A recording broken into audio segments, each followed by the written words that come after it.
this menu here. I just gotta wait for it to load on my laptop. Well, while I'm waiting for it to load, I can say, hey folks! Hey. Welcome back to our Sly Cooper series playthrough. Now I tend to overpromise, but tonight, probably, we should finish up this game. Hopefully. The last world goes by pretty quickly, and we've already at least got a start on this world. We've been pretty consistently doing about a quarter of this game every stream, and so hopefully we should be able to do that this time. It'd be really cool.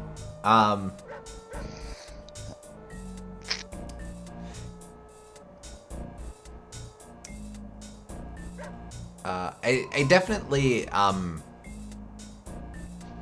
especially been eager to get to the next couple games in the series, but I've really been getting a lot out of replaying this. There are a lot of little things that I forgot about in the 17 years since I last played this.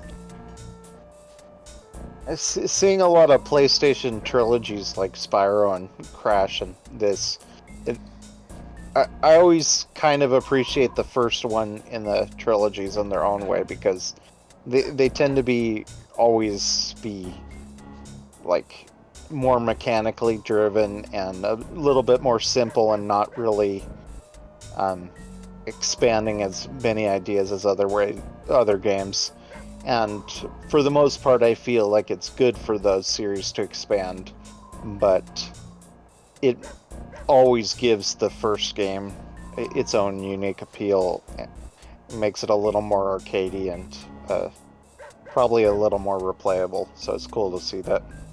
Especially for stuff like this or the Jak and Daxter series, which I have a lot of opinions on, but it's neat to have it where the first, because they do a lot of reinventing in the sequel, there's a very unique identity to what the first game is.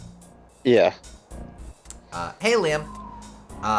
No worries. It's nice to have you here when you're able to tune in. Yeah, absolutely not a problem. Hey, Boom Gardener. Hey.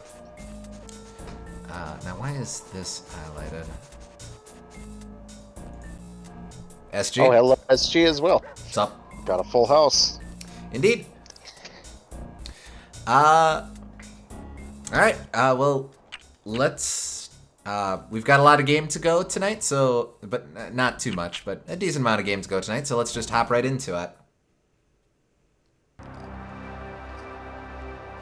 Technically more game than the rest of our streams with this game, so. Indeed. Now, like I just said a minute or two ago, our goal is to try and wrap up this sucker if we can. We got most of two worlds to run through, but the last world is pretty short, so fingers crossed, should be able to do so. And we got a little bit of start into this world, so. Indeed. Liam says, I get it, it's important to establish fundamentals in anything. Never underestimate the basics. Quite right.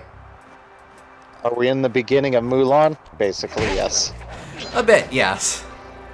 Alright, so... I would not be surprised if that was the direct inspiration, because this is China as well. Our levels are the Flaming Temple of Flame. Death.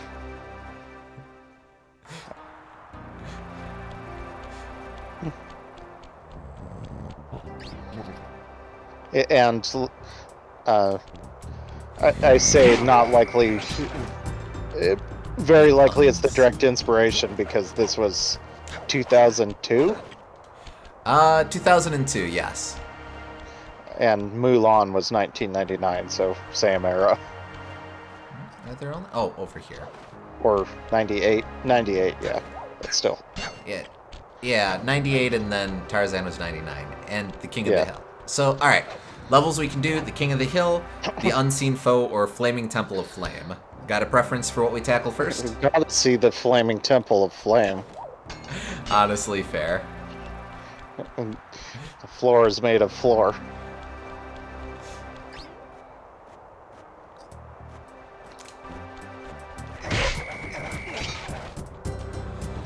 Pompeii by Bastille. Already jumping into it. I see. I'd say I feel like I don't deserve that in the overworld, but maybe I especially deserve it in the overworld. Oh yeah, you do. You deserve it more for that. Despite its temple-like facade, this place is really some sort of training ground. Stay on your toes.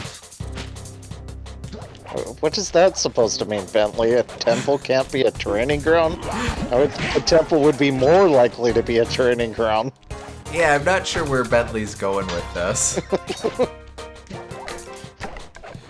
Oh, here. Oh, right.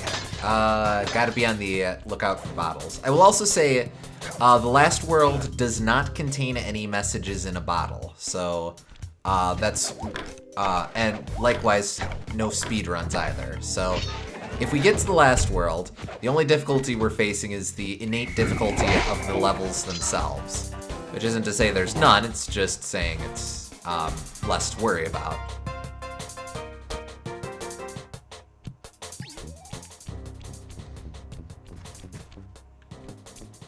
I like that we kick off snow there. That's a nice little detail.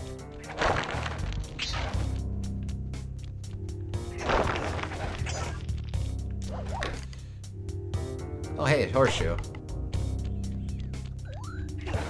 They're doing a very good job rotating the camera for you, I feel. Because, like, this is a very... it would be very easy for the camera to get hooked on corners in this area, I feel. Mm-hmm. Yeah, actually, this game is a very great example of camera in a lot of instances. Avoids a lot of those issues of early 3D platformer camera woes. Uh-huh.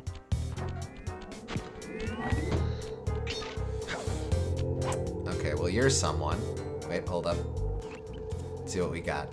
Chow Mei, Chimpus Kung Fuyum, listens to techno.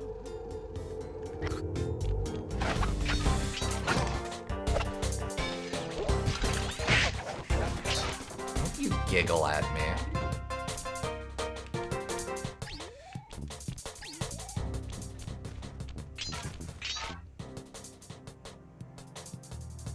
Reminds me of Forgotten Lands camera. Yeah, I could feel that. It's like, dynamic camera.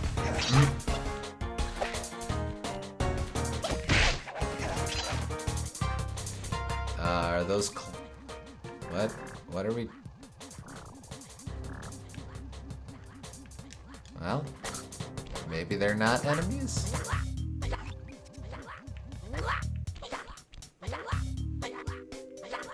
Okay, well... They're just chilling. Fair enough.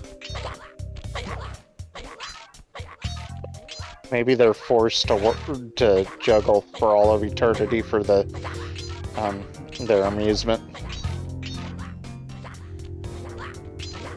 What a, See, I was willing to accept that this is just a training temple despite appearances. But, sure, it could also be a horrible torture. Actually, yeah, I guess they're not juggling. They're doing something with nunchucks. They did kind of look like clouds to me when I first poked my head in. They're trading for balloons tower defense. I like where your head's at. Oh. Okay, don't overthink it. I guess they're so focused on their meditation that they don't notice me scampering about. Oh, well, I gotta hit the gong. Here, give me a minute. I will hit it shortly. It just... It's like Chekhov's gong. You gotta hit it.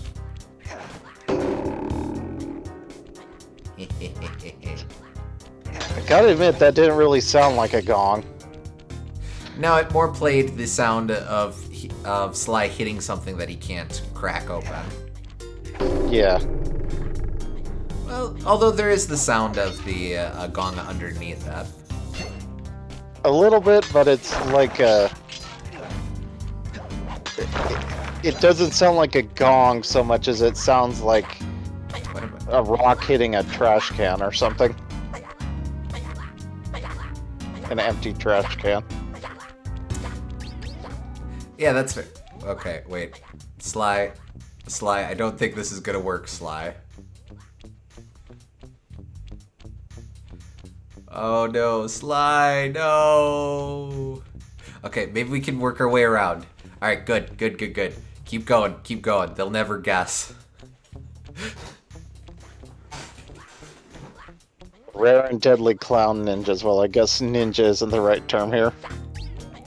Yeah, that's Japanese, but whatever.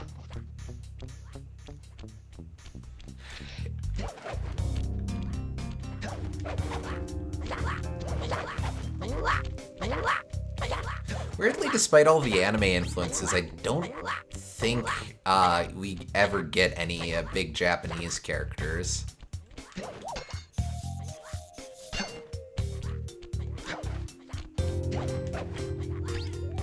When was the last Sly game? These games got me interested in the series. These streams got me interested in the series. Oh, cool. Last Sly game, I believe, was 2013 with Sly Cooper Thieves in Time.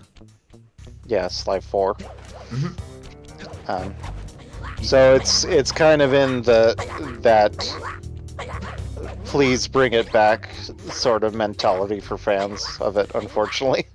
You have the original trilogy by Sucker Punch. You have Thieves in Time, which was the sequel game by Senzaru. I don't think I'm... Oh, that's weird. Okay. I don't think there's anything to hook onto with that. And then you kind of have one spin-off with... or one crossover spin-off with PlayStation Heroes on the Move. Or PlayStation Heroes Move? One of those that I always forget the name of it because it is one of many PlayStation Sony word salad titles. It's true. And speaking of word salads, he also appeared in PlayStation All-Stars Fight Thing.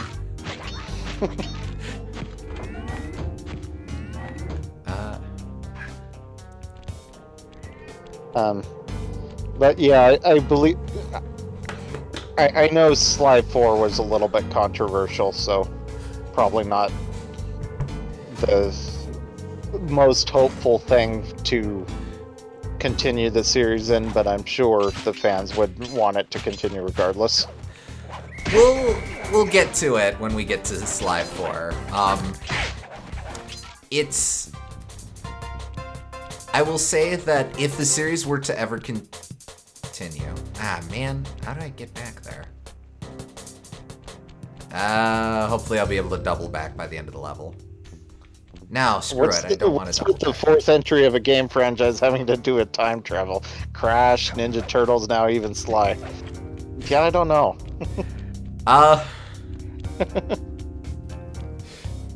Ninja Turtles in Time. Oh, I guess so. Here I was thinking of the third Turtles movie, but yeah, no, totally. Can I get down there? Oh, nope, that is a bottomless pit.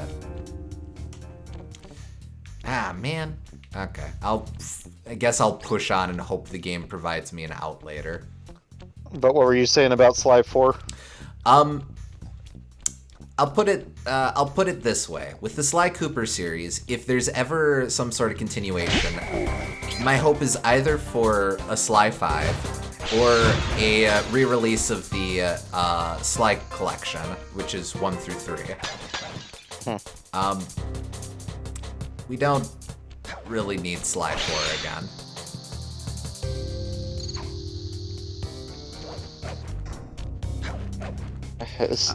Okay, I'm able to double back this away. So... There we go. So, would you say Sly 4 is a bad game, or just bad for the series? For the series... Ah, damn it. For the series, it retains a lot of the goodness of, of 2 and 3, but some of the decisions it makes I very much dislike. I see.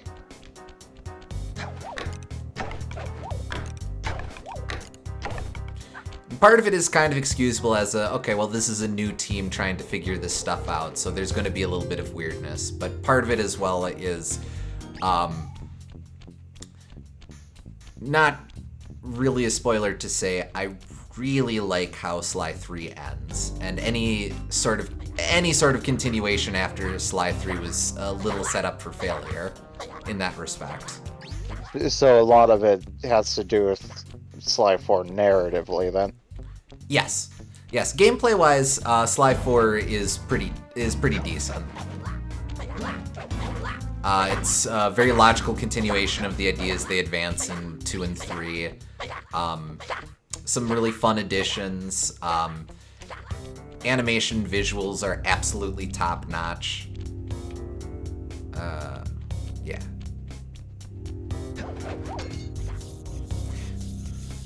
They Toy Story 3'd it. That's kind of a decent analogy, actually. I think Toy Story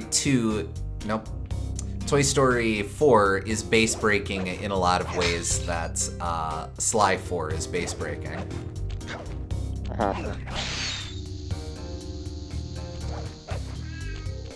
It's true.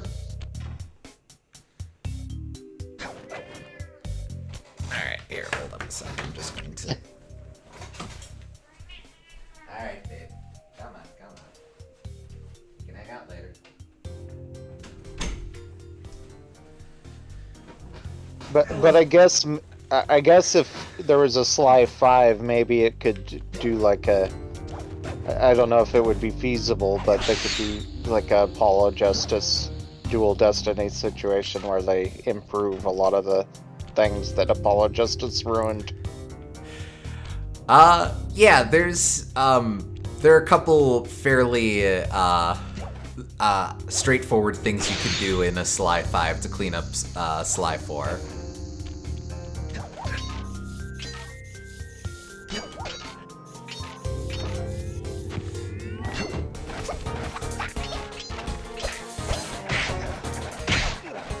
Oh, hey.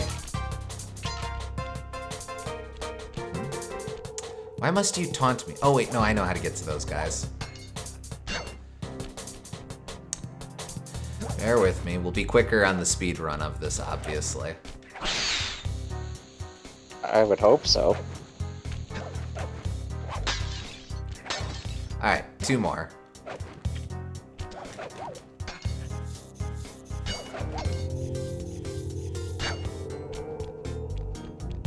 That sound effect just now tripped me up because I thought it was Edwina imitating my imitation of her.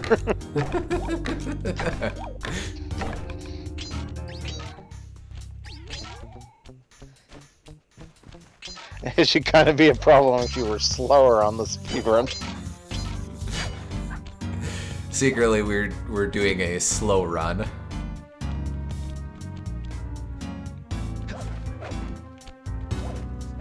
Yep. Hey, Gooms and I were just talking about bullet hell games before we started. Of course, there's the safe and there's the key, so obviously I missed some stuff. Alright. I'm gonna need your help finding these suckers.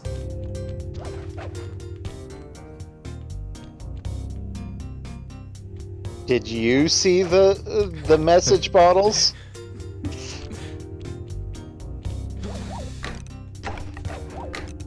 Where on the screen is the message bottles?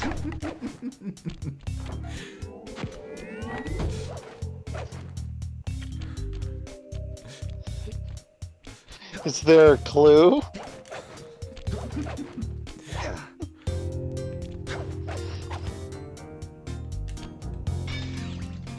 I missed. Can you say Batella?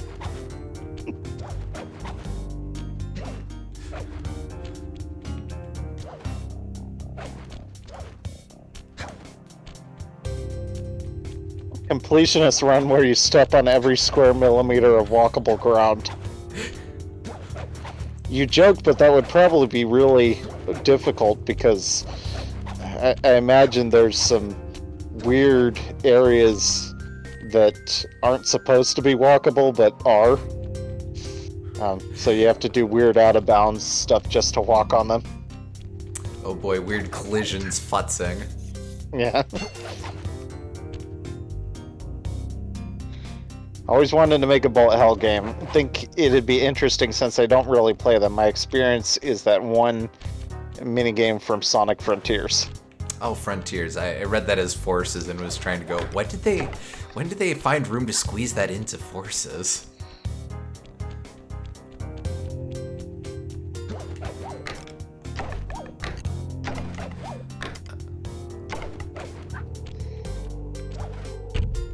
I think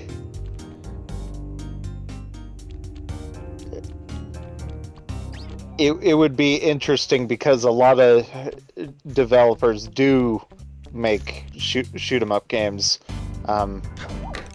but apparently those kinds of games have a bit of a negative reputation in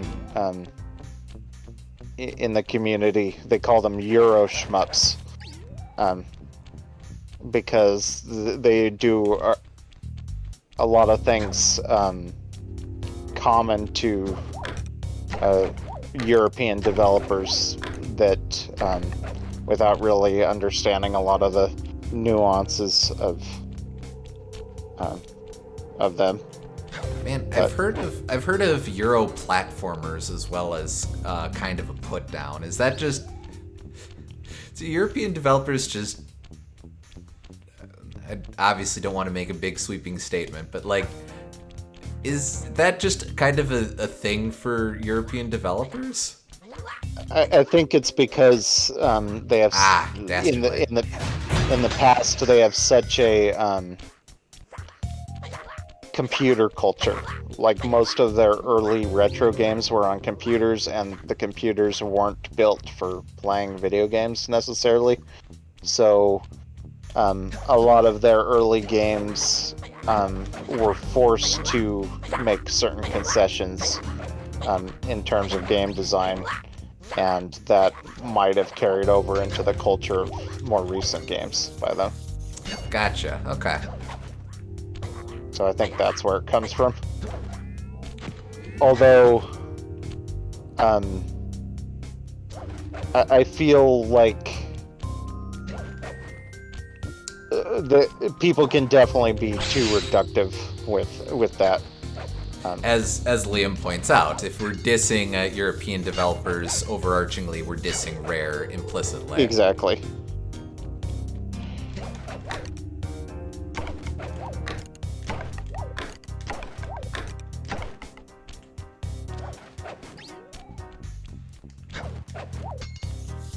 Lets me get a little practice. You could say that they're a rare diamond in the rough. Ayo. But yeah, like... Oh, damnation! What happened? I got so excited I forgot to crack the safe. Oh.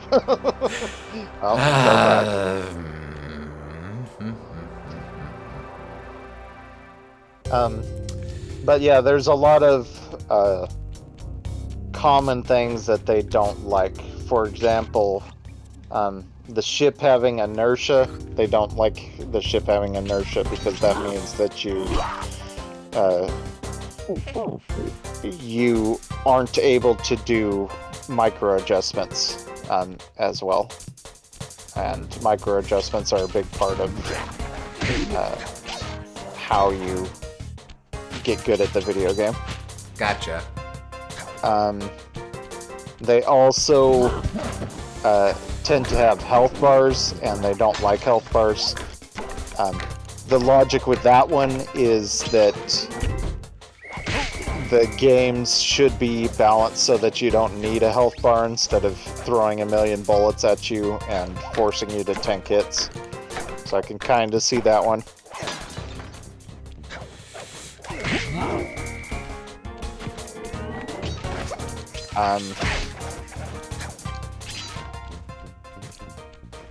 they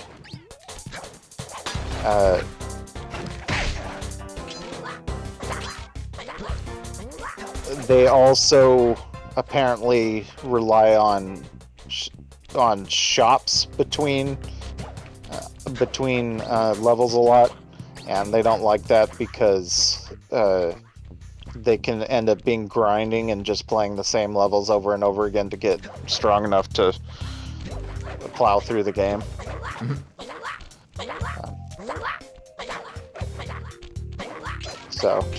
But I feel like often, instead of it becoming a real genre, it's more used as, this game is too Euro shmuppy, you should fix it, indie developer. So that if you do try to make your own shoot 'em up game, especially if you don't have a lot of experience with the genre yourself, that will probably be a criticism you run into a lot.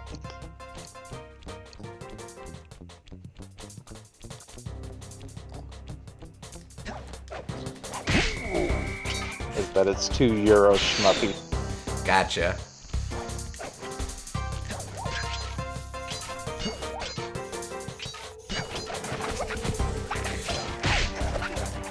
Okay, well, bye, I guess.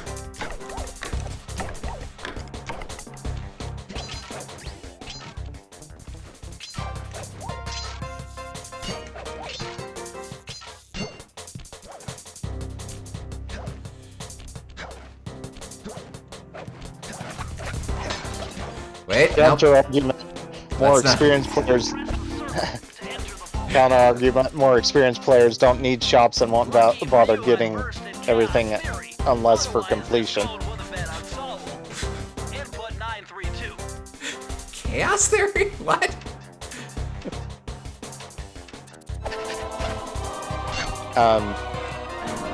Yeah, that's the counter argument. Like, I never would have thought this was possible. I'll wait for this. Sir Augustine of Cooper's technique to briefly defy gravity. From now on, you should be able to pop right out of those bottomless pits you keep falling into. And you won't even lose a lucky charm. Hey, Will. Hey, Will. But yeah, the Lagatoo, thank you.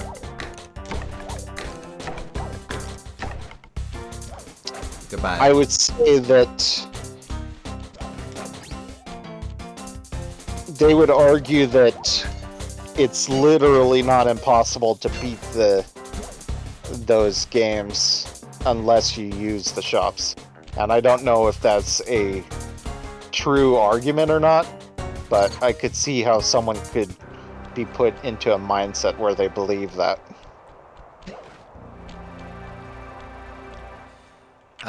Let's see. Okay, we have King of the Hill and The Unseen Foe.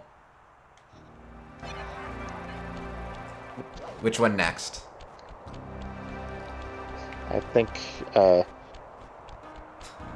hand kill noises, yeah. That boy ain't right.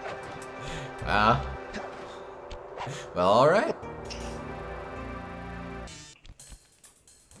Murray's all fired up to make the run for the key. While on the blasting station, use the left analog stick to aim and the square button to fire. Right on. I'll keep him covered. Designing for doing a King of the Hill review. Hey, Miss Game Champ. Maybe someday. Have there Although been I suppose, King of the Hill I suppose we're doing a King of the Hill review in a sense by playing through this level. I don't know of any King of the Hill video games, but it wouldn't be surprised if they do exist. Alright, I got it, man. I like that little point. Like, come on. I have not seen the new King of the Hill season. I'm working my way through the entire series to eventually see that. So. Keep it up. I have seen a lot of King of the Hill, but I never sat down and just watched the whole series. So I don't have access to the new series. Otherwise, I'd love to check it out. I've loved what I've seen of the preview stuff, though, and friggin' Kelly Turnbull of Manly Guys Doing Manly Things is a lead storyboard artist. So, like, very cool. Yeah, no, hell yeah. Absolutely, she gets that series. How far am I? I'm almost done with season 2, so not too far in, but I'll make it through. And I've always really appreciated King of the Hill. I knew I would like it a lot going in, but it's a very nice, quiet sense of humor, but also a lot of really good life lessons to take from it. Let's do it, Sly. It's...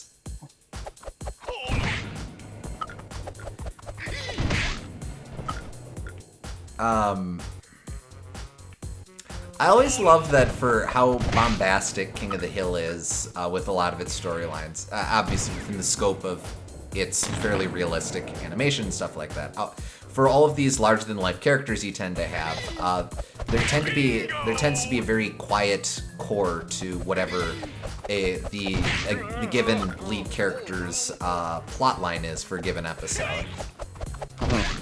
Like, it's always fairly understated or humble in terms of what the actual problem is, or what the character wants out of a given situation.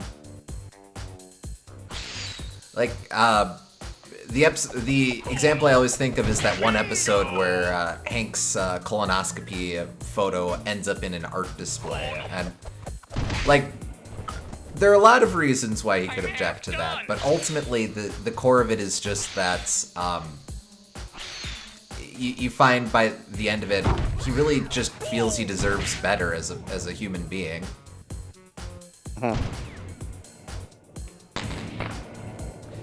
And like that's so much more interesting and engaging than having, like, the larger than life story stuff is fun, but it means a lot more that there is such a simple heart to whatever's going on.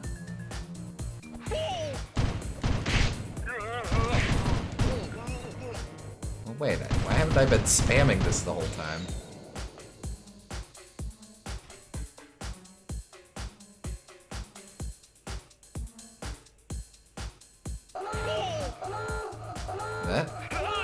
You couldn't have grabbed it? You were right there, Murray.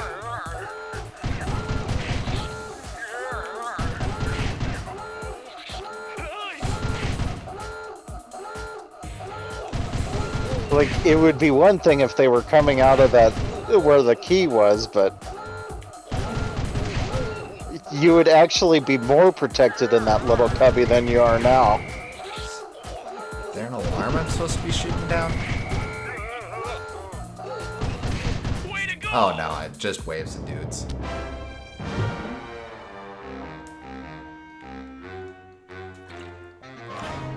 I forget, are you punished for shooting Murray? Depends on if anyone finds out. Aww.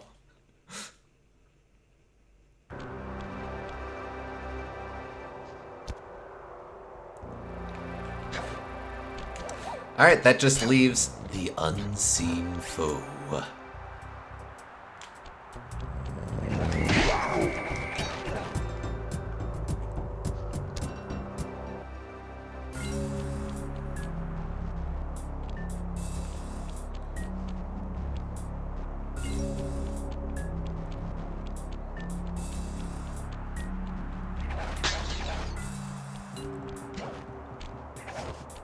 Well, I guess I'll just go in through the window. This looks like a good place to try out your new invisibility move. Hold down the circle button to drop out of sight.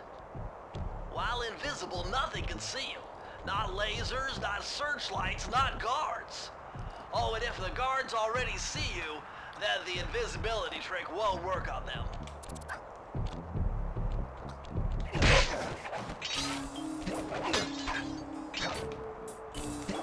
Aha! I knew the game would do something sneaky.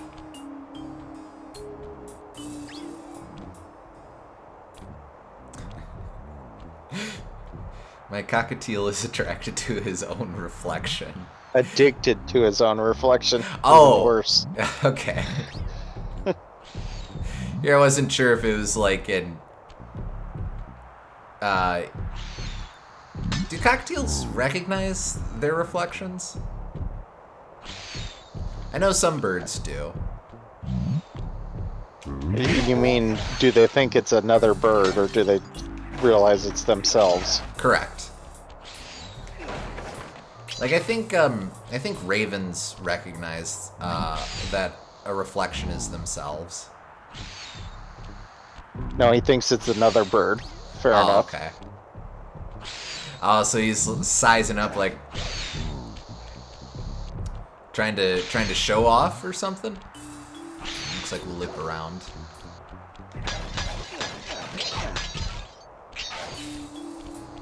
Manta rays apparently recognize their own reflections. See, that I didn't know.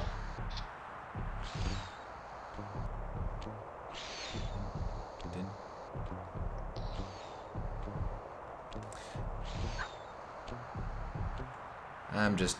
okay. I don't think anyone wants to see me slowly walk up this whole way.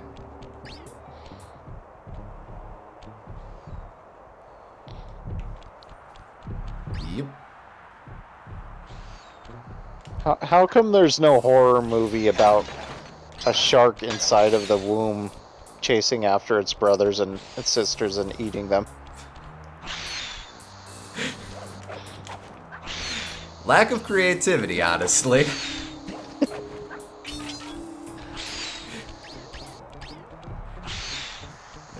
I think you just...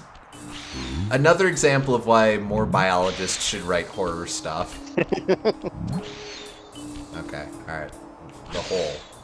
There we go.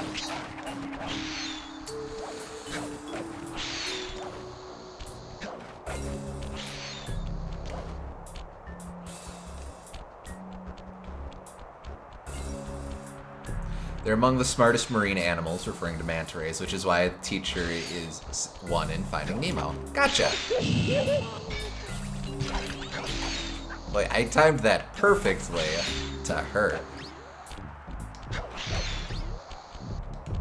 You timed that perfectly wrong.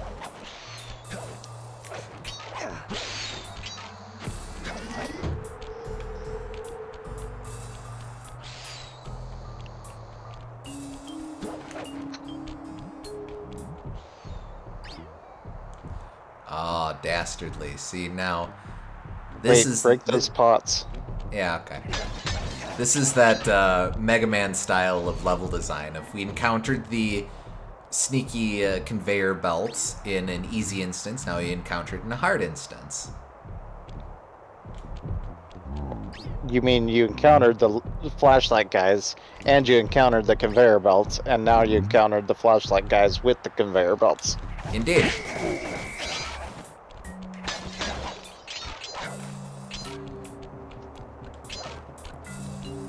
Aha!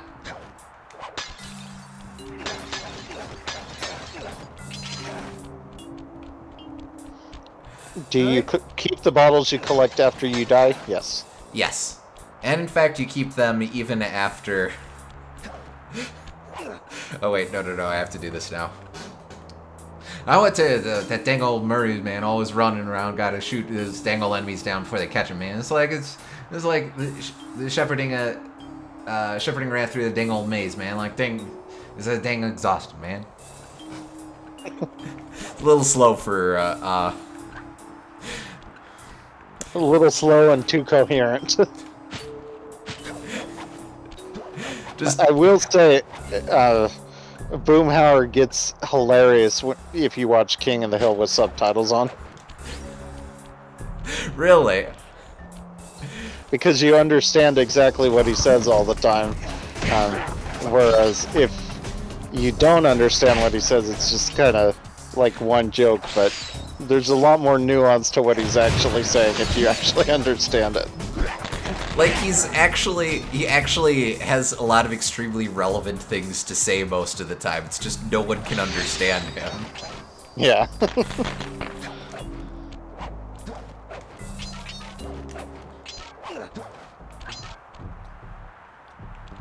Oh, sneaky. He's probably, honestly, one of the smartest people on the show. It's just like no one understands what he says, and then someone like Hank Hill will always say, "Well, it's important that you tried, Boomhauer," even if it had nothing to do with what he was talking about.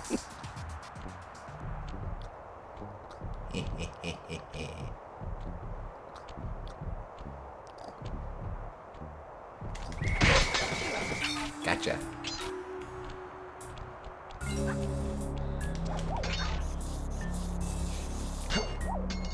No. Sly, you can get off that pole now. It's okay. Oh, I see. You're supposed to drop down on him from back here. Okay.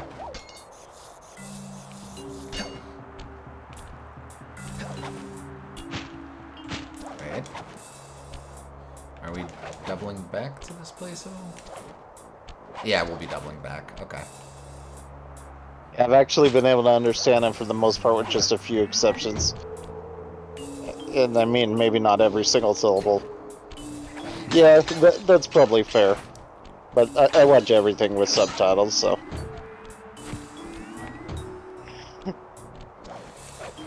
I'll take the easy route. Yep. Of disabling that and then doubling back for the bottles.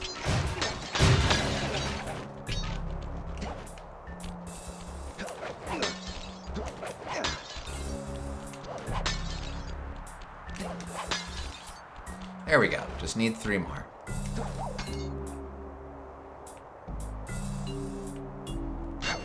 Too soon. Boomhauer came from a guy who came from a guy who made Mike Judge a voicemail with the same speech pattern, complaining about Beavis and Butthead, calling it Porky's butthole. I've generally heard that story. I don't remember the. Well, thank goodness I got that upgrade. I did not. I've heard that story generally, but I did not remember the Porky's butthole part. Goodness. Okay.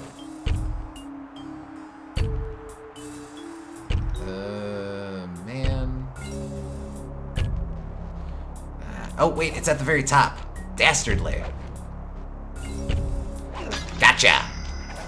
You could have learned that from your Banjo-Kazooie days. It was a challenge, but this vault's combination has got to be 667. Not quite the number of the beast. Oh, well, just go the other way, dingus. It's the number of the best. Heyo.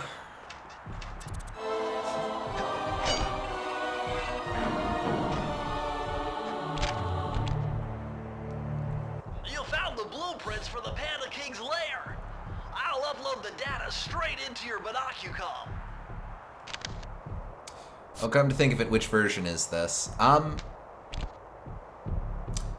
I believe this is the original release.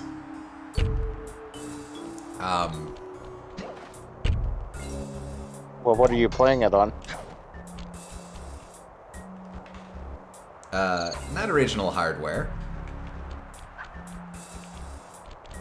Ah. A very legitimate means, I see.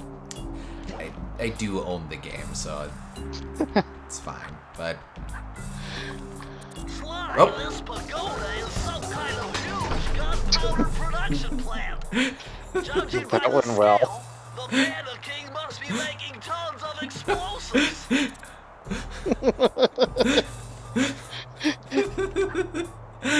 No, go on, Bentley. I want to hear more about this. Tom Cruise, you are not. On the flip flip side, that is probably the way to do it in the speed run. Yeah.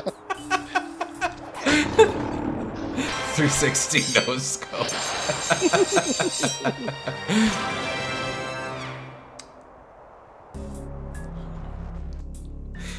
Bentley is the best character. Yes, he is.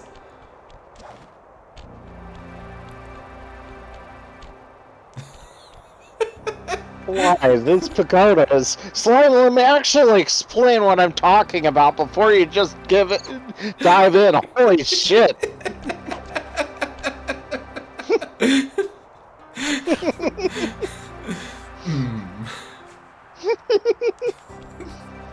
Oh, I have to hit it.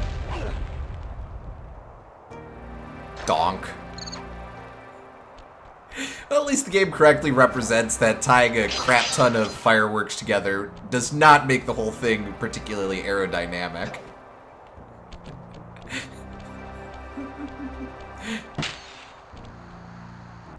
I've calculated the trajectory of these rockets, and I'm 99% sure you'll be able to ride them all the way to the top of that statue before they explode. What about that other 1%? Well, in that case, Sly, you will be blown to bits. But the experience will no doubt be spectacular. Nice. Now, to unlock these rockets, you're going to need all 7 of the Panda King's Nice. treasure keys. Right on. I'll steal them in no time. Sly is cool with the risk. Alright, let's see what we're working with here. Oh, wait, this will be faster. Sup? Alright, we've got some vehicle level. This code is 696. Nice.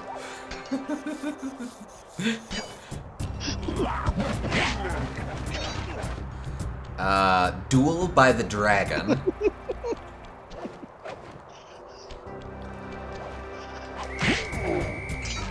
And Desperate Race. Got a preference for what we do? What were they again?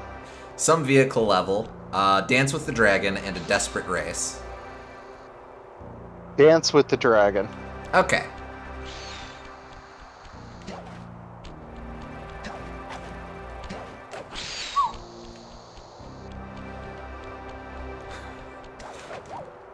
Thank you.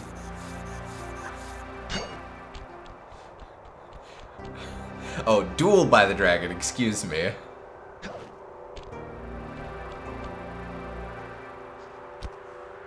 It would be incredible if there was a very small chance if Sly actually died from the rockets.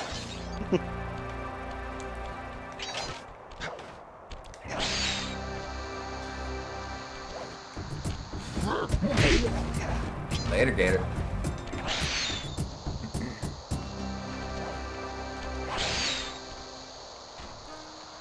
Definitely help me keep an eye out Freeze, for... Raccoon! How can Well. I freeze when my heart warms at the very sight of you? Shut up, Ringtail. I don't know what you're doing here in China, but I'm What a sure it slur. can't be good for whoever owns this place. You must only have eyes for me if you're too blind to see what's going on around here. All I see is a pathetic thief who's escaped justice for far too long. I'm proud to be a thief, especially when I'm stealing from a vicious extortionist like the Panda King. Open your eyes, detective. These quaint temples are a front for an illegal explosives factory. Don't try to confuse the issue. You criminals are all the same, and none of you can escape justice. Alright, so luckily we get another one of these. Always a fan.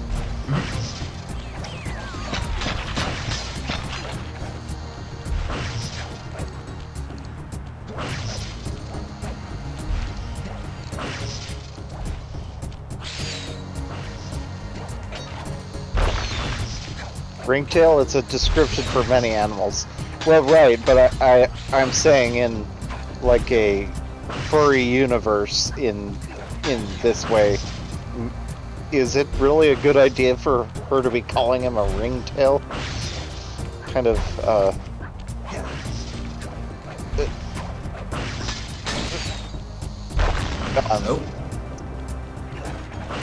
simplifying people down to their physical characteristics.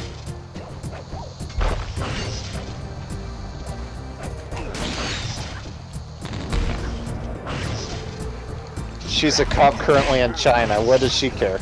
You know, true. Interpol, so it's not like it's not her jurisdiction, but... Hey, wait, if she's Interpol, then she and Chun-Li work for the same organization.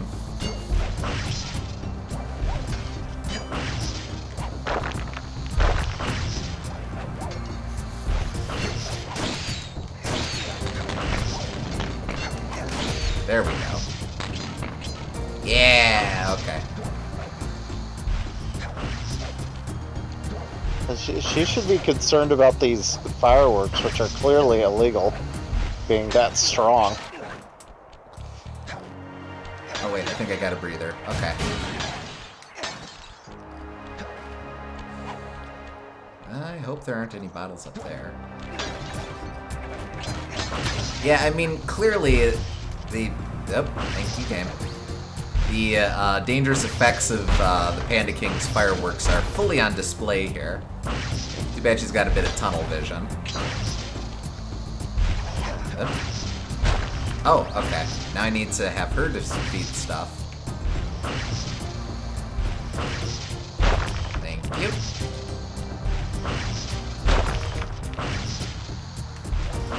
You know, maybe she is the good guy, just like Jelly Bob. I have mixed feelings about that.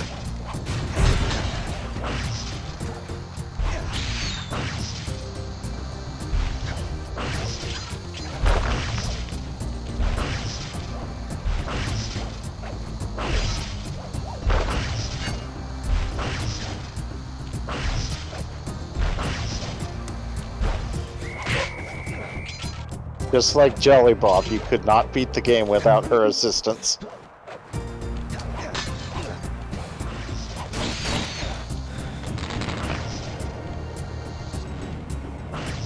Yep. There we go.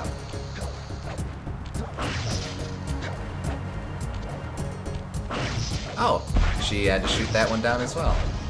Alright, weirdly giant Carmelita, out of my way. Ah, shoot, did I miss two? Yep. So apparently Sly can break apart rocks with his cane. How come that never got argued in Mercs? Wait, I think if I defeat that, then... Watch your back, Cooper. When you least expect it, What? I'll Where are be you there. going, Carmelita? Don't collect it, don't collect it! Okay, we're good. Unfortunately, I'm still missing two, so I may have to just replay this anyway. But let's see if I can't at least find those other two. I think the fireworks did most of the work there. Yeah, probably. Unfortunately, I don't think I can double back. Nope.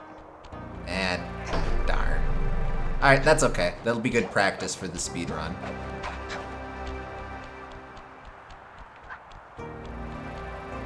Unless...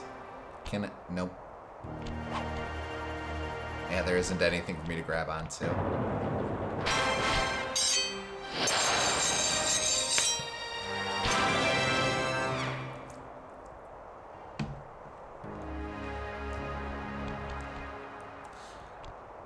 Alright, let's keep an eye out for those last two bottles. Now remember, stuff we collected before stays collected, so should just be a matter of finding two remaining bottles.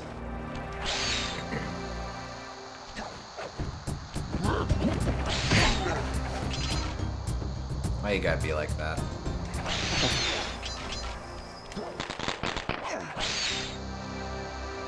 Are you guys thinking about getting Bubsy 4D? I am not in a position to buy video games, but How can I would freeze very when much my like heart warms to. at the very sight of you? Shut up, Ringtail. I don't know I'm what you're doing. probably going to get it I'm sure eventually, it can't be yeah. good for whoever But owns I'm this sure I place. You would must only have eyes get for it me on if you're sale too blind like to see most what's going things. on around here. And All I probably see is after a I pathetic thief who's at escaped least justice for attempt far to too make my long. way through I'm the proud rest to of the be a thief, series.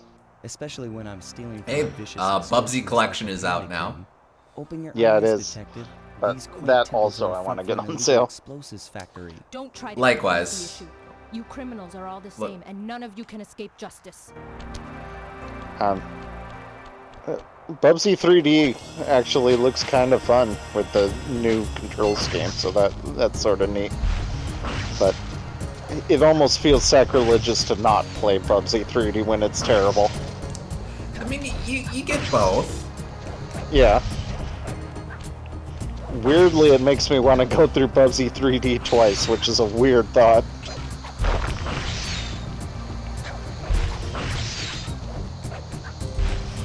Oh, yeah, I just missed this save. Simple.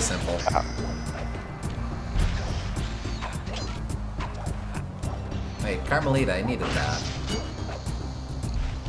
Heck.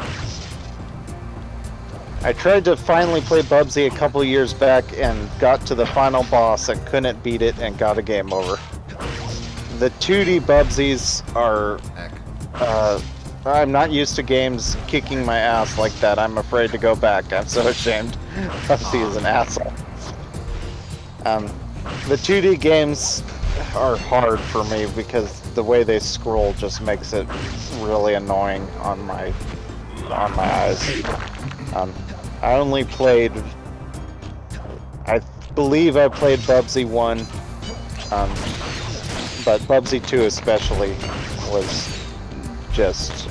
I couldn't last more than like 5 or 10 minutes on that. I think I've heard that as the general consensus that for all of the various... for as rough as 1 is, 2 is like worlds worse. It's just that it's like it's like the screen scrolls at a different rate than Bubsy moves, so it legitimately causes me some nausea playing that game.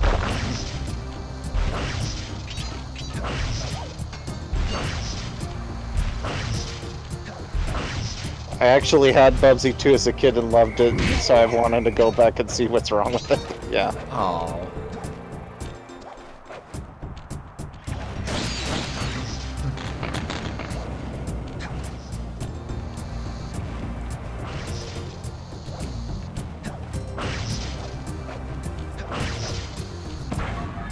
Nice try. Yeah, that. Unfortunately, this vault code appears to have been written in owl dialect. I won't be able to crack the code until we meet and defeat the bird who created it. Oh, that's interesting. So unfortunately, we'll have to replay this level one more time after the end of the game. Oh. We'll also have to leave the speedrun for this until that point as well, since speedrun you only unlock after getting the last vault. But that's at least pretty straightforward. Like, I don't know, collecting all the yarn and exploring the levels felt really fun. It was a magical little game, and I never played farther than a couple levels. Ah. It's, I kinda wanna see, like, if there's anything of note, if I can, like, brute force it with save states and whatnot on the Bubsy collection. I'll try to play it legitimately to start with, but like I said, it hurts my eyes and makes me queasy to play it, so maybe I'll just try to force my way through it to see if there's any neat design ideas somewhere in there.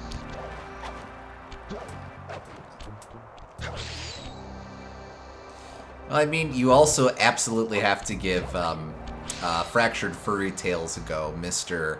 Atari's biggest stand in 2025. Alright, vehicle level or a desperate race? A race or a race? Pretty much. Let's just do the vehicle level. It's rapid fire assault.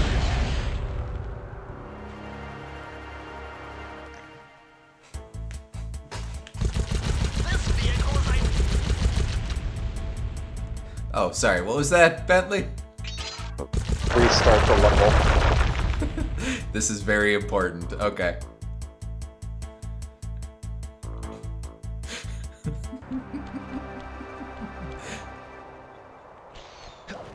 Alright, let's try that again. I'm sure he'll just say, this vehicle... I can't... No, that's too high for Bentley. This vehicle is identical to the one you found in Miss Ruby's lair. Someone with some serious high-tech skills must be providing these guys with hardware. The fifth member of the Fiendish Five, perhaps? Remember, use the left analog stick to move and aim the right analog stick in the direction you want to shoot. You know, I bet that cannon is powerful enough to blow down those heavy security doors.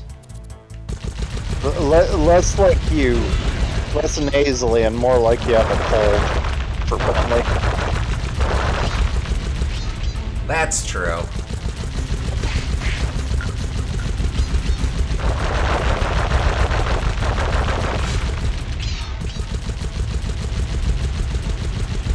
I'd love to hear your findings on the Bugsy games. Goons, please tell me when you get the collection. That goes as well for me, Gooms. There are things that I heard about it that I appreciate, like I think that co-op mode in Bubsy 3D is amazing.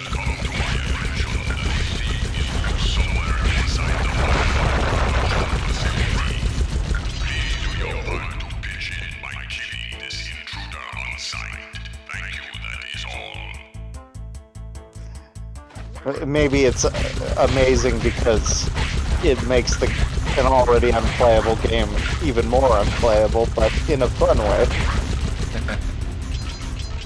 Well, there's something to be said for the friggin' worst case scenario Mario Galaxy 2 player. Yeah, for those that don't know, player 2 in that game is a reticle, and they control the camera, and whenever they shoot Bubsy, they become Bubsy and take control of the game, which leads to many shenanigans. I forgot that they actually take over control of Bubsy. Yes, and it shifts back and forth rapidly, and you will never make any progress.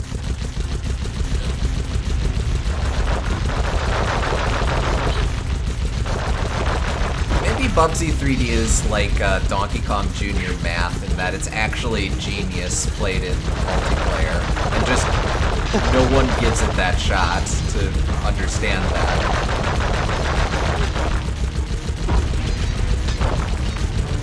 I do think there's something to be said about more games where it's like, I want to see more games where it would effectively be a single-player game, except the boss characters or whatnot are controlled by a player 2, and the player 2 is doing everything in their power to beat player 1. Oh, that could be a really interesting concept. The whole Bottle's Revenge thing. Yeah, but more directly fighting each other.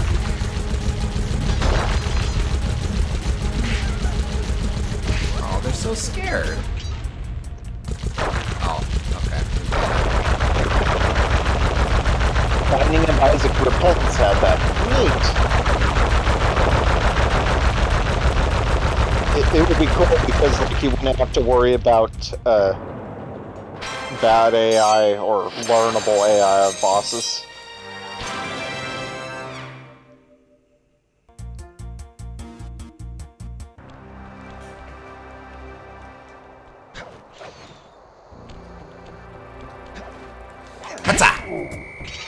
Alright, let's see what we got. A desperate race. Oh, right, okay, race. Murray, what are you doing down there?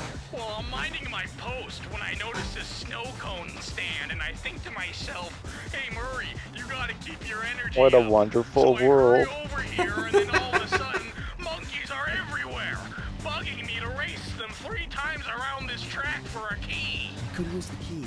Think you could take them? Come on, Sly, they're a pack of monkeys. How can I lose? All right, remember, steer with the left stick Buddy. and square to use any nitro boosts you collect.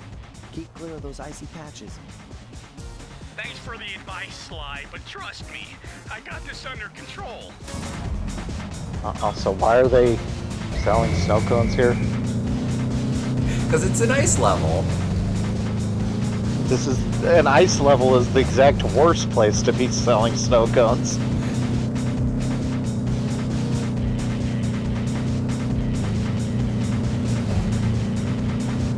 Production's cheap. It's so cheap that you can just make your own damn snow cone.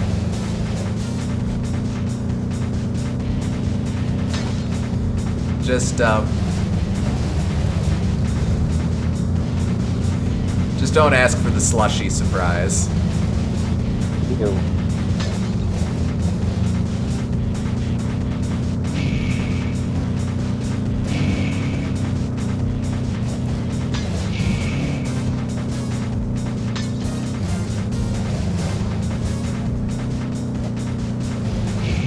No, why? How even? When you use up all your nitrous, it basically says no up on top. Oh yeah.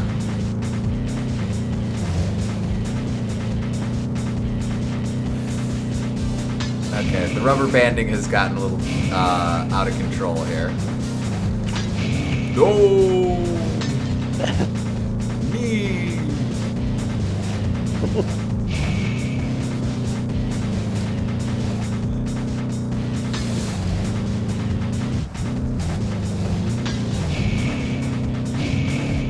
Ah, man. Those stupid monkeys! They got lucky and beat me! I'm just not used to driving on the wrong side of the road. Just Why are they attacking me?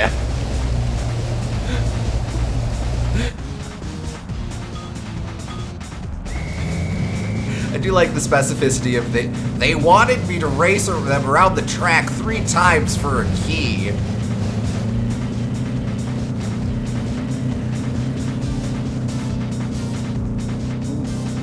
2 laps was too short and 4 laps was too long. 5 is right out. Okay. Back to where we were before.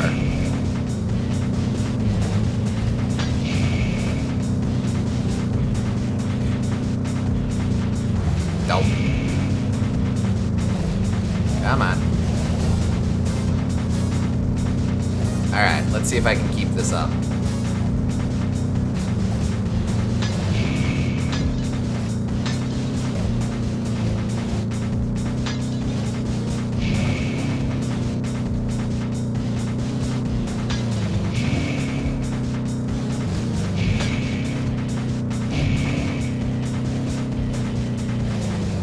Well, I've definitely retained my lessons learned from when I was racing those dogs when Murray wanted some hot dogs.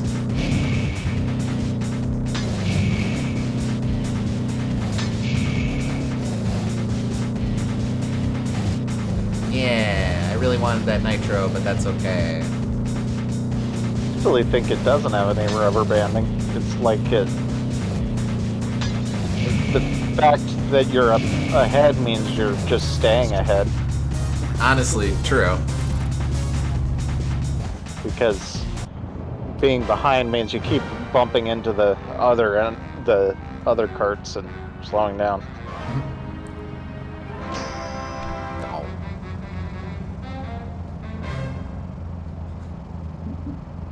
Focusing on handling rather than passing racers seems to be the winning move. Indeed.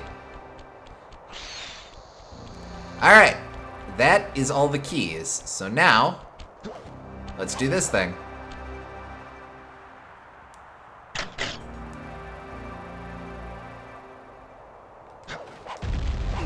Oh, right.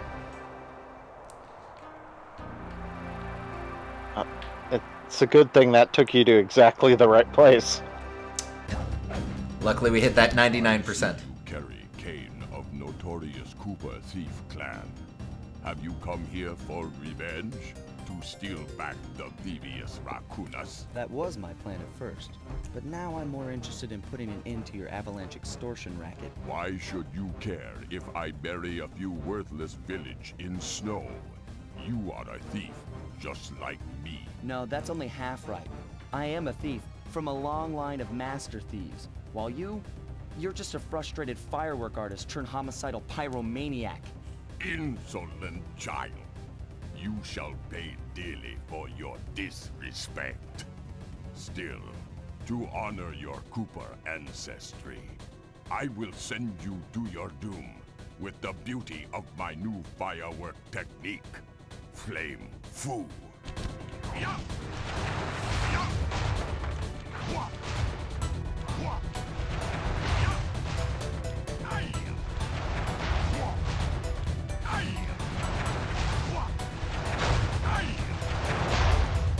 Nope.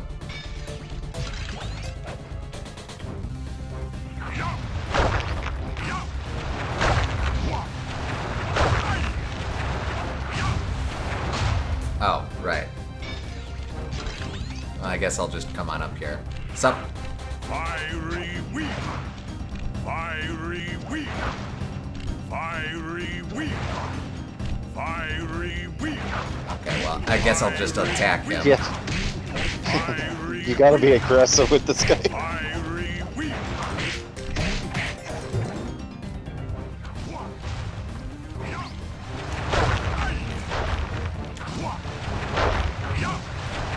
Love the belly jiggly.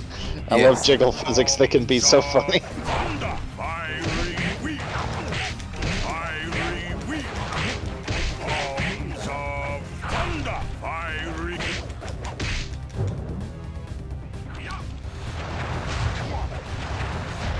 So really not as difficult of a fight as I was making it look like.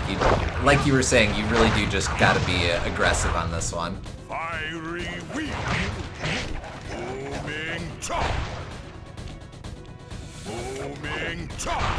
Fiery wheel! Booming chop!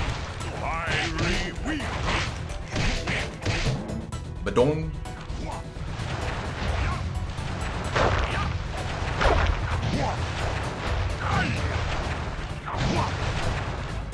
Booming chop! Ow. Well, he did get me.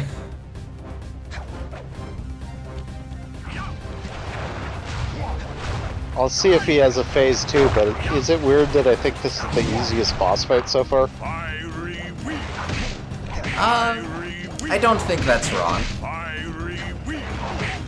Fiery wheel!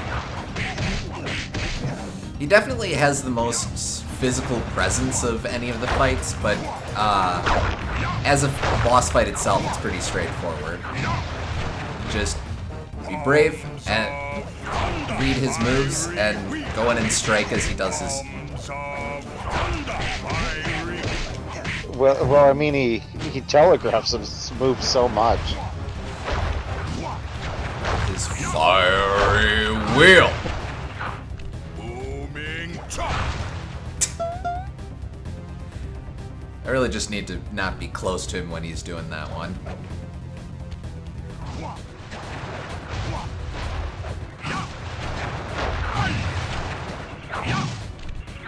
Fiery wheel! Fiery wheel! Fiery wheel!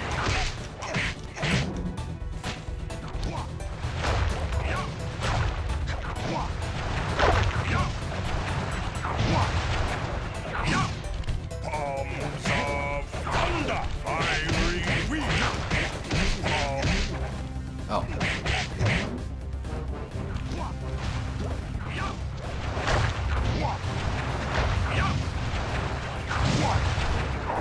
I like that initial expression on his icon, i.e. before you damaged him. Booming chop! Fiery wheel!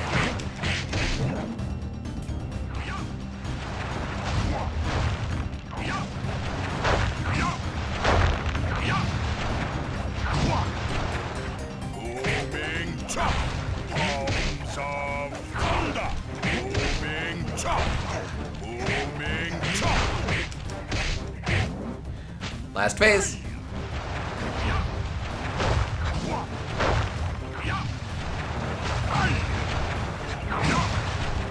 Fiery wheel! Booming Got him. Your Excuse me. skill with that cane is unparalleled. Sly, I did a cross-analysis of the metal used in that high-tech blasting vehicle, and it turns out it can only be found in one place. The Krakatoa volcano in Russia. That's got to be where we'll find the 5th member of the Fiendish Five. So get what you came for and let's get out of here.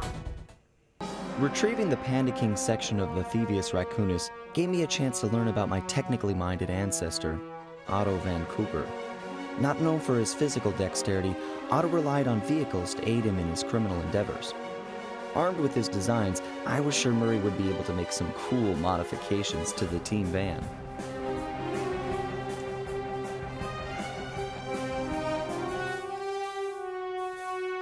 A frustrated Inspector Fox, having missed me coming down the mountain, threw the Panda King in jail, thus putting an end to his avalanche protection services and ensuring the safety of mountain villages throughout China. My gang and I took a little time off and did some shopping in Hong Kong. Thoroughly relaxed, we headed home to plan our next move.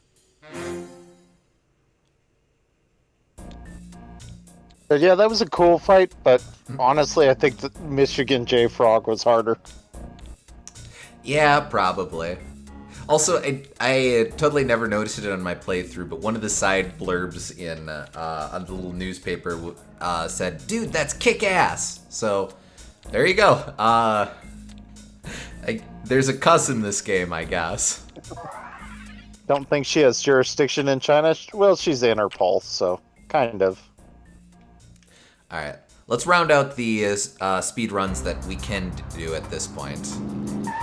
Like I said, we'll have to double back for the final level, but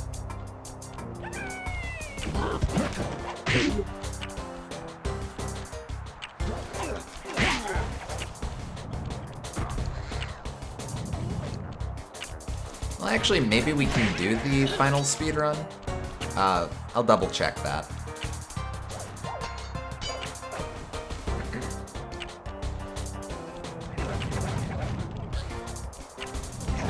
Interpol can just do whatever anywhere. What's jurisdiction?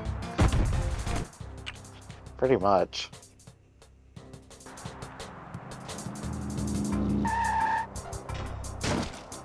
Actually, maybe I should lose a life at some point just to restart my lives count.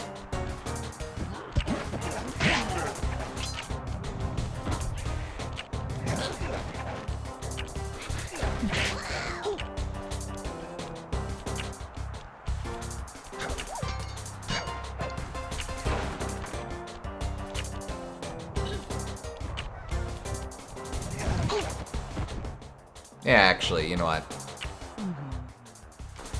Okay. So is it weird that the Panda King's minions are all apes and monkeys and such? I mean, it's not like previous villains have stuck with their specific species. Really, the only exception to that is Mugshot, and I mean, they're different types of dogs, but... Also, fun fact, with the exception of Ms. Ruby, all of the members of the Fiendish Five in this game, I believe, share the same voice actor.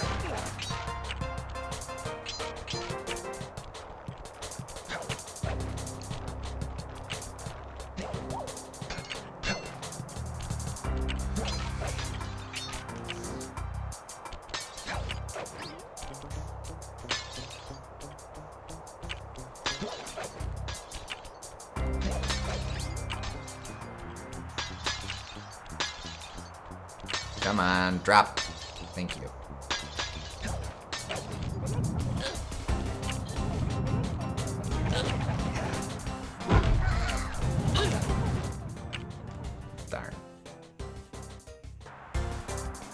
I think that's right. Yeah.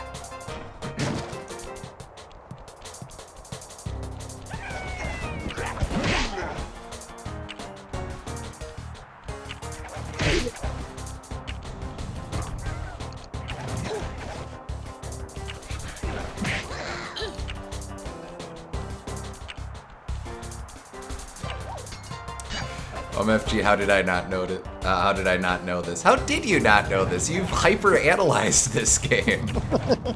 All 4 of them are just the one guy. Technically, all dog breeds are a type of wolf. This is true.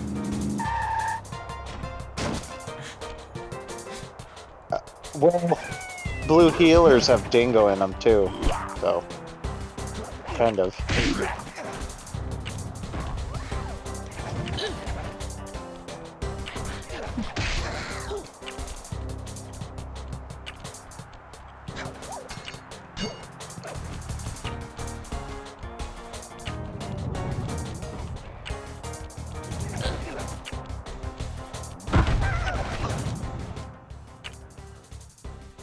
Embarrassing. Maybe I should be rolling through those. Although With a shot. it keeps being uphill, so that's not going to do much besides provide some protection.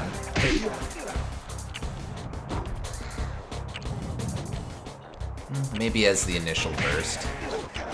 We'll experiment with that.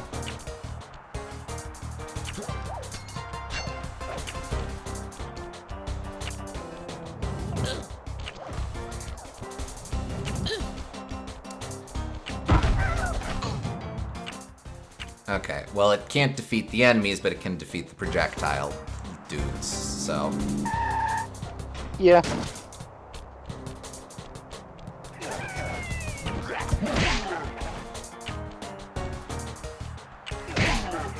I guess it prevents you from needing to time your swings at least.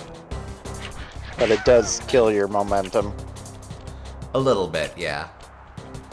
That said, it would be useful in that one section with the big open field where he's throwing, where there are 2 of them. Yeah. Ah, damn it. Hitbox is closer than I thought.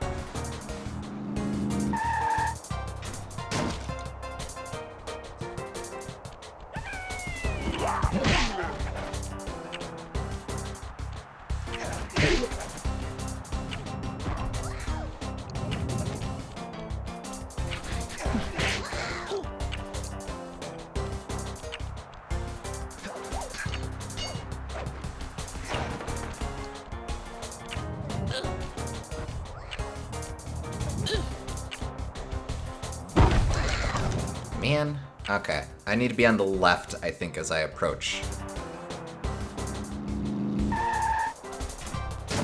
Might even be okay for me to stutter step a little bit there, just to get the sync up the timing.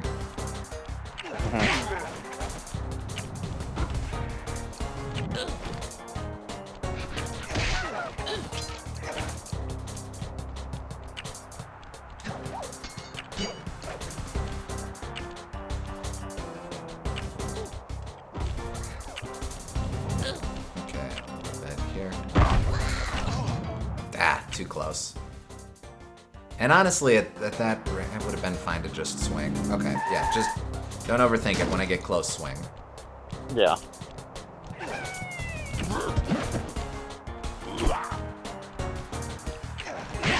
And honestly, don't cancel your roll if you don't have to. Like, only cancel it if you hit something, or you're doing a turn or whatever. Okay.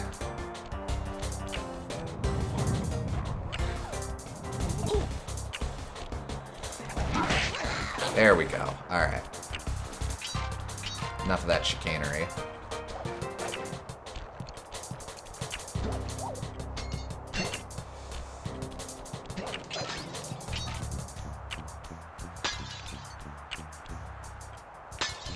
There's a bit of RNG with those icicles. Ah, the Crystal Man School of Design. Yeah, I guess so.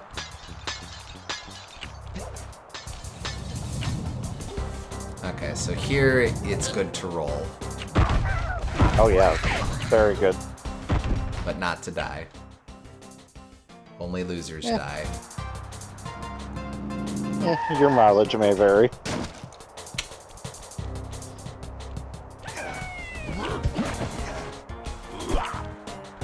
You haven't tried dying in every specific way in this game yet.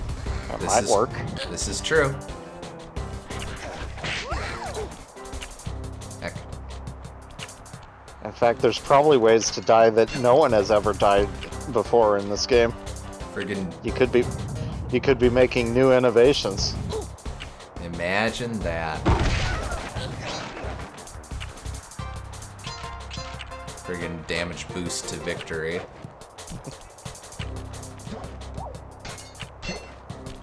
Remember, son, dying is gay? Well, now you're just threatening me with a good time. It's from a, I forget who that is. ST Black, ST, some Gmod TF2 videos. You have to imagine that in Soldier's voice. Remember, son, dying is gay. There you go.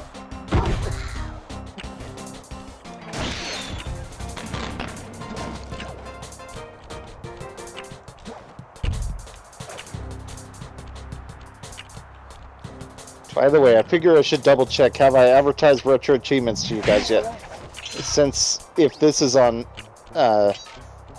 PCSX2, all you'd have to do is log in. It has support. Oh, that's interesting. You have not mentioned retro achievements. I'm familiar with the site, but I didn't realize that there's direct support for, okay, obviously I am doing something wrong here. Direct support for emulators. Yes. Yeah, that's how it works. Come on. I guess. What do I? Oh. I guess it just reads what you actually do in the game, which is pretty impressive if it's able to do that. I've never bothered to use the site, but if it does do that, that's pretty cool. It just looks at the RAM. Okay. I'll have to look into that. Maybe see if I can get that set up for Sly 2.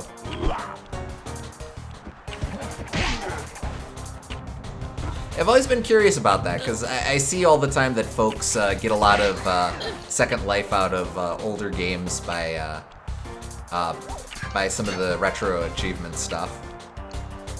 Site is like my main home on the internet. I'm a Chivo addict. Oh, nice. I don't tend to usually focus on achievements. I definitely do 100% all the time, and I generally want to beat games and all that. Achievements not as much, but I really like the idea of the site.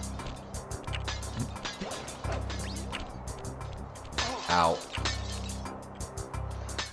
Like having them as a tracker of my overall gaming career, not so much about getting the achievements as tracking all the games I've played. So I take it the site adds achievements to older games that don't naturally have them. Yeah, it's Game Champ. You correct me on this because you'll know this better than me. It's like they're community suggested, so it's not like it's one specific person who's figuring out all the achievements for all of the things, but it's kind of a community effort in terms of deciding stuff. That's cool that it's actually like a software, though. I kind of always just assumed it was listing challenges you could do and then self-imposed for you to check them off, but that was my understanding as well, yeah. But it very cool that it's an actual program.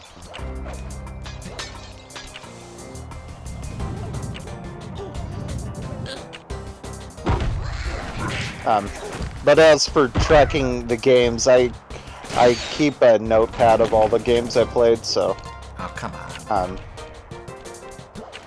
I guess I could do that and it might be a little easier, but I've gotten into the habit of doing that anyway, but I like that makes sense as a reason why you would use that for sure. Come on. Don't do me dirty like this game. It did me dirty. If you turn hardcore mode on, which most of the site regulars do, it turns off most of the cheesy emulator features like save states too.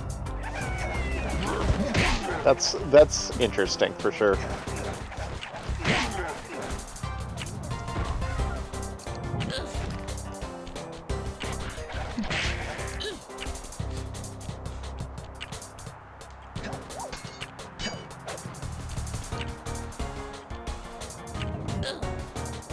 I guess it does provide tangible proof of bragging rights, if you're into that sort of thing, but I don't tend to do that, so. Also, sorry to advertise Chivos and Run, but my wife just got home and I'm cooking dinner. Good night, enjoy Sly. Not a problem. Thanks for tuning in, Game Champ. Hope you all have a nice evening. Yeah. Thanks for joining us.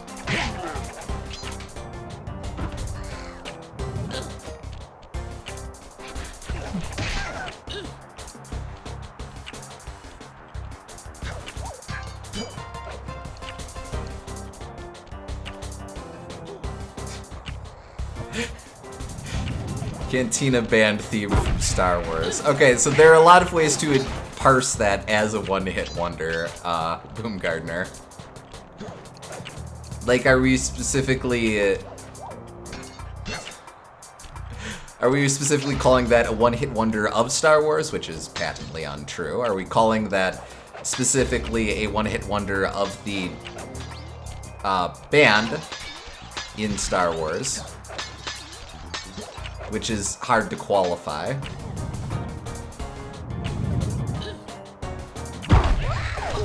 Ah, come on, man.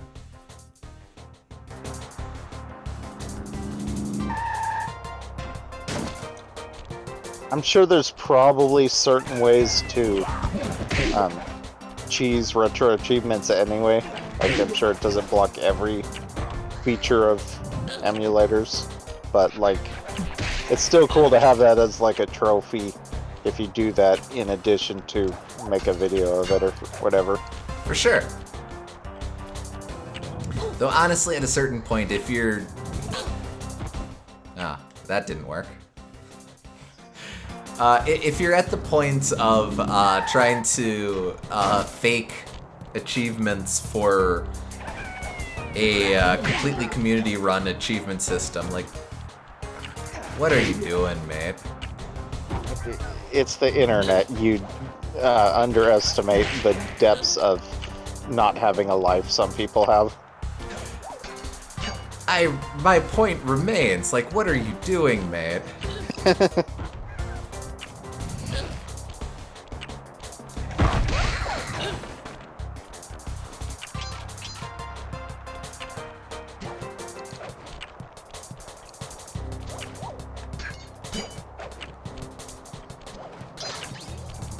Come on. Maybe I should just be jumping past the slow guys?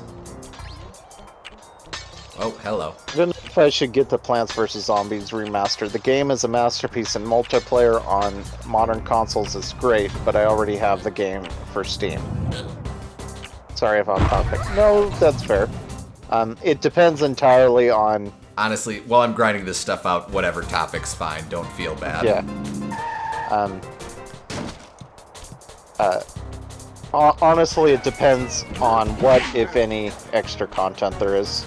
Like, there is a lot of room to have bonus modes, I feel, in Plants vs. Zombies. It would be... It would definitely keep people's attention to have, like, double the minigames they ended up having. Or they could do the long, requested nighttime roof levels. Always felt like a conspicuous absence from the original. Like, I know that's just pattern recognition, but... Yeah. What? Sly? How? Why? No, why? Probably not the run, but I persist. Okay, well... But you're right, if it is just the same game with a graphical update, I don't need to buy it.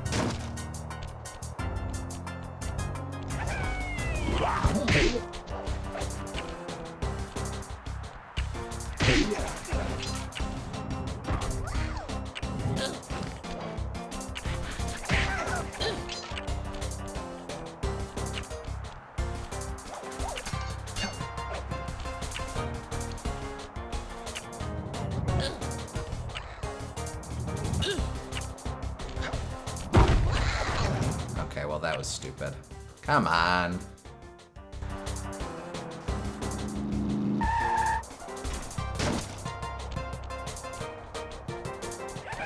There's a community mod that tries to fill in the night roof level and a new woodlands level. It is pretty cool. Oh, neat. What's the gimmick of the woodlands?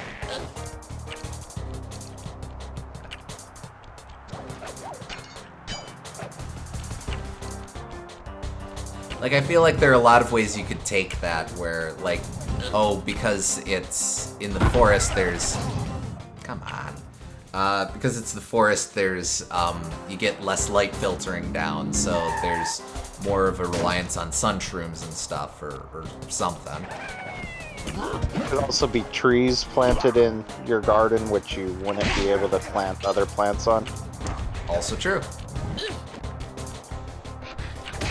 There's shrubs that hide zombies, and you get less sunlight. Neat. Oh, okay. So you were right. We were both right. Kinda. Yeah. Shrubs are like trees. Some shrubs can turn into trees if you grow them differently.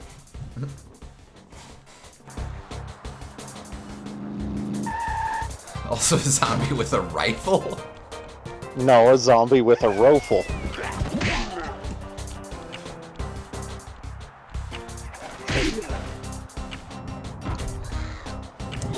Feels a bit like that one Brawl in the Family comic of Von Kaiser has an AK-47.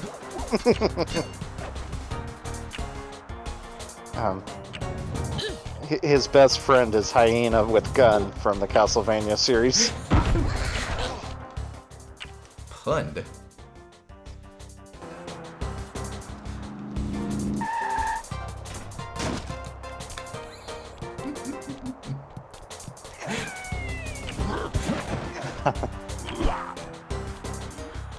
I'm not sure how threatening a zombie rolling on the floor laughing would be.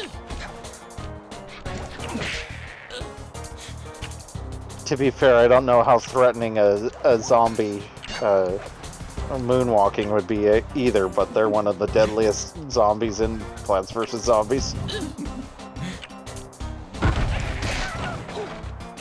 Which doesn't say a whole lot, but still.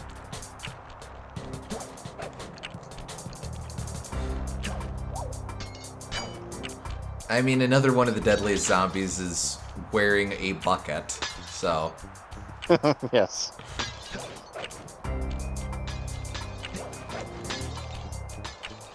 Come on. Okay, good. Don't be a weenie. Good. No. Stop that! Stop that! What is the button? Triangle! Good lord. Okay, that's just embarrassing.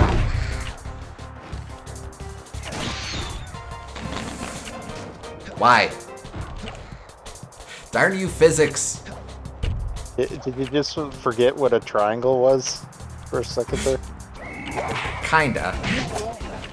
Look.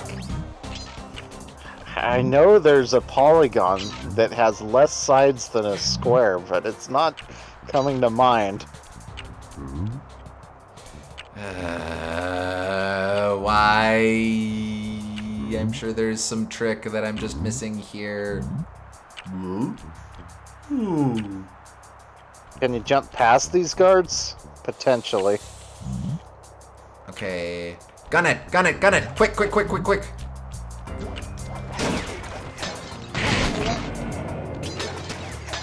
Okay, 1 and 2 and 2 and 2. Yep. Hit that? Yep, yep, we. Okay, cool. Yeah. Stop! Stop! Don't platform! Stop! Why? Why? No. Just, you could. That was 2 seconds. You might have been able to make that. I don't think so. Probably not, but still. I could have tried, yeah. Okay. I'll try jumping past those guards. The issue is that that's so late into the level. It's like, do I really want to redo all this stuff? But then... I won't list a song this time. That was just rude.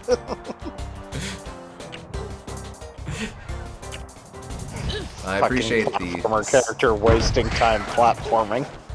solidarity.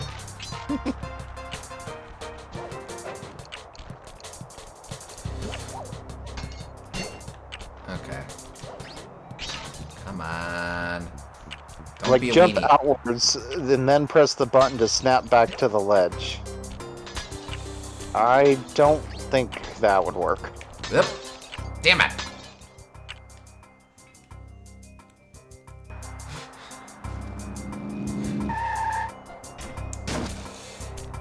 It might though. Learning Japanese by the vapors. You really think so?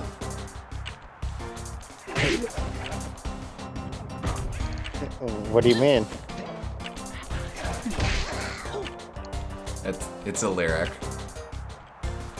Oh. I have not heard the song.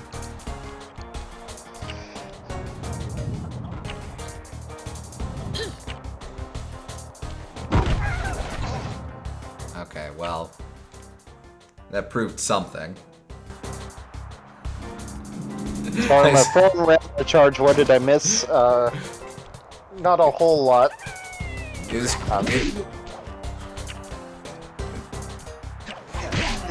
I had a crushing loss on account of idiocy, but not my own.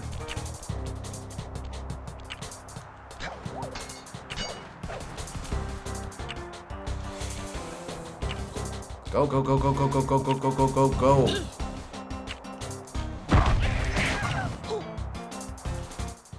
Mutually assured.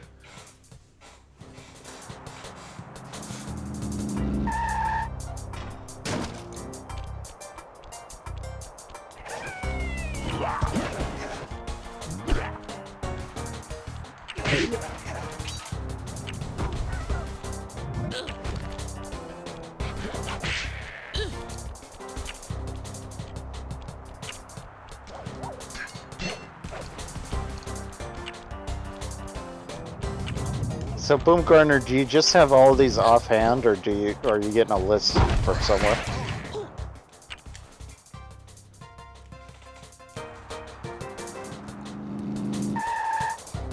Bit of both. Fair enough.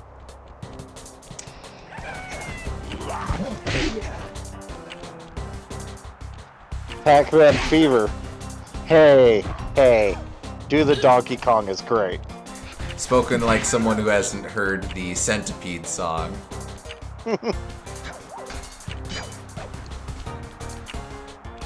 Driving me crazy.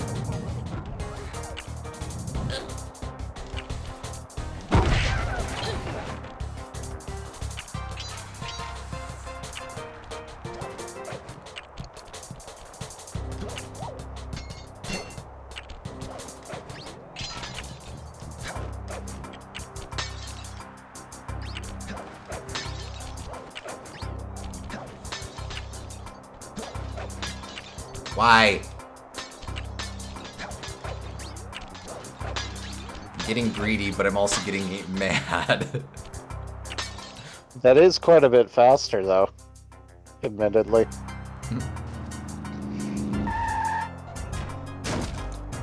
It's also a lot more RNG heavy, but...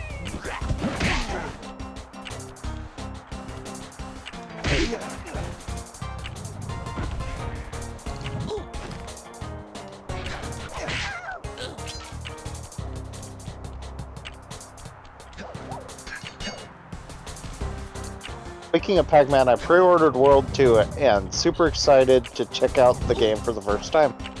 Nice. World 2 is probably, I guess I'd have to revisit the series, but it's both the most all-around solid title in the series, and probably stands to benefit the most from a remake. Well, that's interesting. Like, what do you think would change about a remake specifically? Well, they've added voice acting. And it's a little thing, but given how much personality they gave Pac-Man in World 3, backporting that to World 2 is a very interesting choice. That makes sense. Okay, alright. I've even got enough time that I don't have to get super screwy with the jumps here. Alright. I've played a bit of World 2. I didn't get super far into it, but it was fun. Come on. But that was the original version on GameCube. Yeah, World 2 is solid. All of the World games are solid. Maybe not the most exciting of platformers, but there's stuff to like. Yeah. Okay. Go, go, go, go, go, go, go. I think Inky and Blinky are getting unique bosses. Neat. Oh, cool. Okay. Whoa. When is Kinky from getting his due anyway? I forget that is an actual ghost. No! Yes, it is a real Pac-Man ghost named Kinky.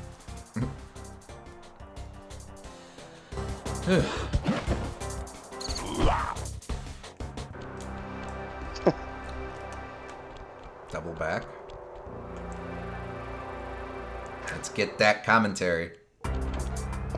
This I level was not is aware in of many Kinky. ways, in my opinion, the most sort of evolved from the standpoint of gameplay mechanics in the game. We do some really crazy things with the camera, like when you're sneaking around the edge and the icicles are falling at you, where we've constrained the player to a simple decision-making process, being left or right with the danger coming down on them. But because they're so constrained, you can do totally whack things with the camera and give you this image that you don't normally see in video games as a result. It's more cinematic, and it helps highlight the danger in the case of this level from the guards looking down on you when you sneak around the guard tower or the falling icicles. It's a nice change of pace from just having the top-down playable camera all the time. You get a bizarre perspective. Let me ask you this. Okay, so we were recording the voices for the game. Yes. And how weird is it to get the script? And the game it's kind of interesting to note that we are not trying to make a cartoon with the voices. Everybody's supposed to be pretty straight-laced. And you're one of the weirder voices in the game with your blah, blah, blah. But a lot of people are very, very dry. Not hammy at all. Sly Cooper. Sly Cooper, Very if dry. he was hammy, we would be in big trouble. But he takes it all seriously. How hard is it to take it seriously or even understand what's going on from the script? Well, I would say it's actually pretty simple. The idea is that you get a character and you figure out what this character sounds like and what who they are and what they want without sounding too ridiculous. This is what it is. And you just say the lines like the character would say them. And fortunately, the lines are not too difficult to manage. A lot of them are, wow, press the circle button and you'll jump. And so it's pretty self-explanatory what you need to say, what you need to do. When you get into the crazier stuff about, I think on this other level about, she's making a disgusting soup out of guts and bones. It's just a matter of just going along with the lines and trying to be scared. Yeah, but I mean, how do you, I don't think you can really use like Stanislavski method when you're trying to picture yourself as a turtle freaked out by a voodoo creation soup. Well, it's all just the magic of make-believe. Oh, really? Yeah. I mean, well, you say these lines too if you're writing them or reading them yourself. You say them and you know exactly what you're trying to get across. And the job of the actor, and I use that term loosely in my regard, is just to try and make sure that everything makes sense that's coming out of your mouth. He could read. He could read an entire book, and it would just be in the Bentley voice, and it would be entertaining throughout the entire thing. Oh, it's one of the single most perfect voices for the specific character he's going for. Yeah.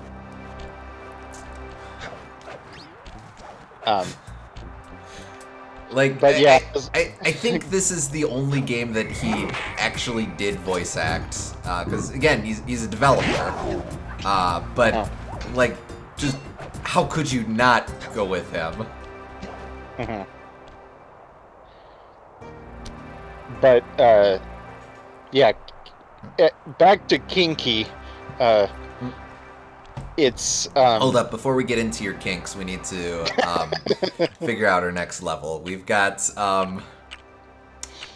Flaming Temple of Flame, we've got Unseen Foe, and just those two because we can't do Dragon Dance. Flaming Temple of Flame. Okay. All right, as you were. But yeah, Kinky is a ghost from Pac-Man Arrangement, and he's notable.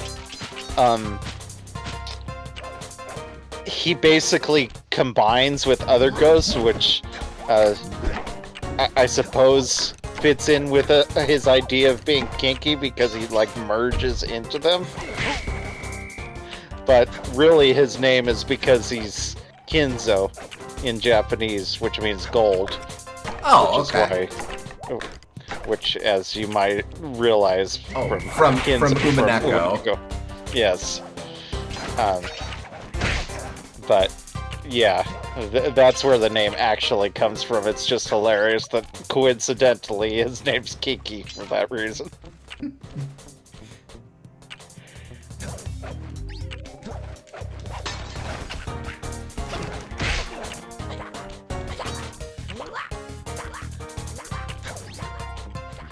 I can't believe Pac-Man inspired Umineko.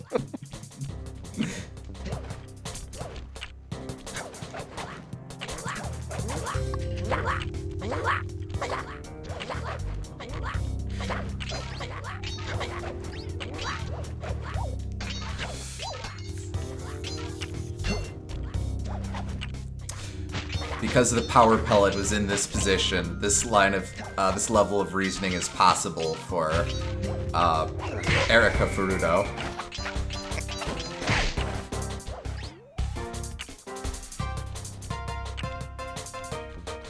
Furuto Erika, but yes.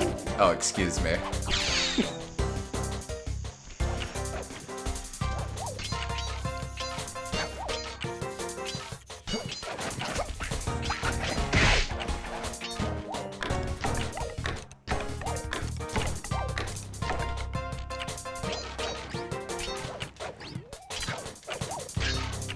Come on.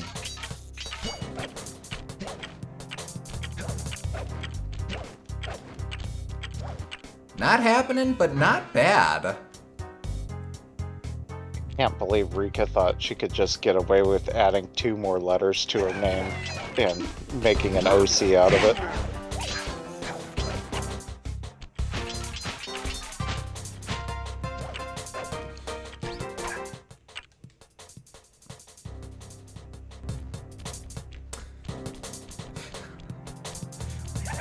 When they go Waka Waka. Also, if I had a nickel for every Pac-Man character's English name that had a popular misconception surrounding how it came to be, I'd have 2 nickels, which is 40% of what I would need to play a game of Pac-Man.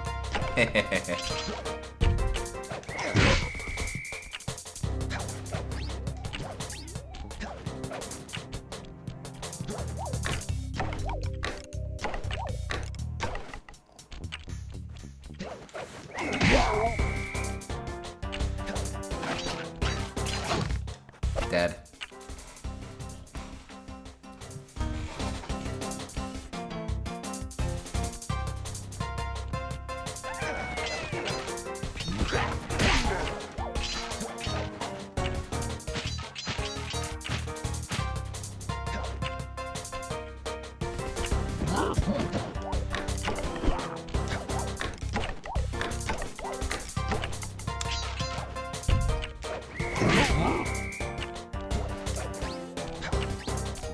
Clyde and Blinky's names were mixed up in World 2 and World 3.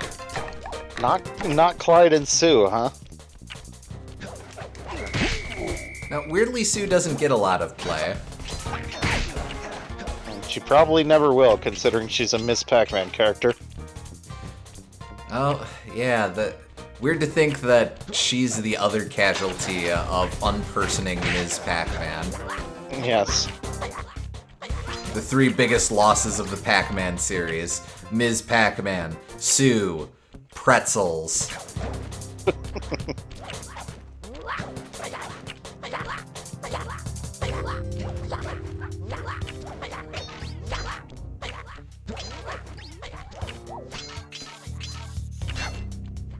To the pretzels. It is weird to think that, like, Ms. Pac-Man Maze Madness will never get re-released. Oh, shoot, you're right. I was just thinking the other day, too, that would be a potential thing for Namco to port to NSO. Yeah. Oh, come on.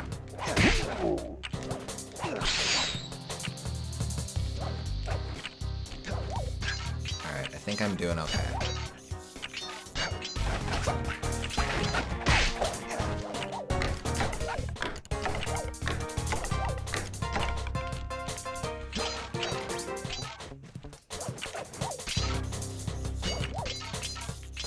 Can't believe AT Games has the patent to pretzels appearing in games.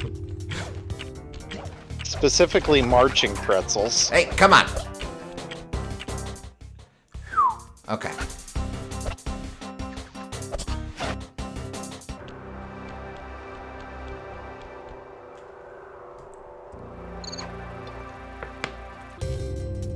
This level was started mostly just like the kind of the opening shot where you're coming out of the cave and you really see this big temple. It was pretty early in the design of the level where I wanted to kind of have this, you know, kind of picturesque moment here, and also being able to see your end goal from the entrance as well.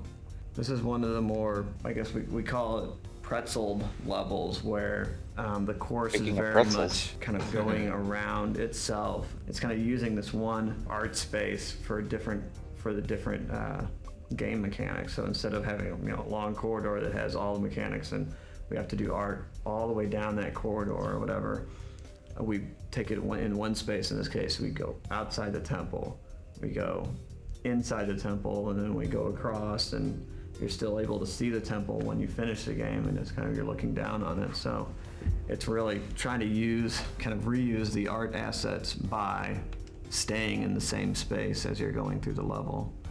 This is another one of our earlier uses where we're going to a more extreme camera angle for dramatic effect when you're going into the temple and you have the snow falling away down the cliffs as you go, just for about added drama. And we know exactly what you're going to be doing because the gameplay is constrained to that curve that's kind of hugging the cliff wall here. So we know it's safe to take the camera up into a more extreme position than the typical gameplay camera. I love, in general, the kind of circuitous route through this whole level. The fact that you get through one area and then slide down to another and then sidle across cliff face over to another, and etc. There's kind of an interesting route through the whole level. I like the firework platforms too. Those were a great idea. I think this was the first use of this use of lasers where it's really close. It's just close to the ground. It's not like sweeping across the whole hallway. It's creating this, this dynamically changing play area that when you first come up to it, it's like, oh, it's fairly intimidating because you see the glow on the ground. You see it's like this, it's constantly changing, but they're actually pretty easy to play. So it's kind of making things, for more inexperienced players, having them see a moment where it looks very dangerous and them getting through it successfully is something that is good because it gives them a sense of accomplishment. So that's the reason why it's just kind of this cool thing that's actually fairly easy to play through. And once this one was put in the game, there's several other areas where we decided that we could use this and change the speeds and change the sweep patterns to give it a different feel. And to really, just make it faster makes the difficulty harder. So you can definitely dial it up to be challenging. But in this case, it was set up for one of the earlier levels, so it's pretty straightforward actually. Right. All right, that just leaves for now. Unseen Foe.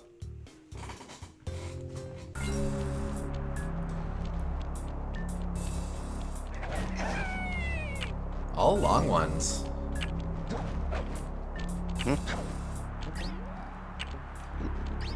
These are longer levels. I guess they made these levels a bit longer, partially because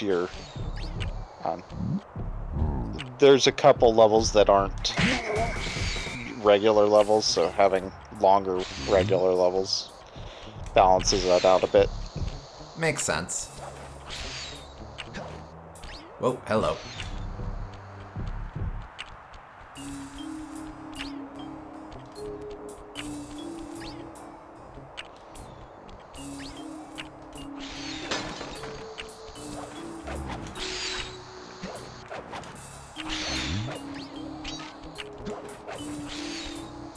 Come on. Got a lot of bad cycles on that. We'll see how we do, though.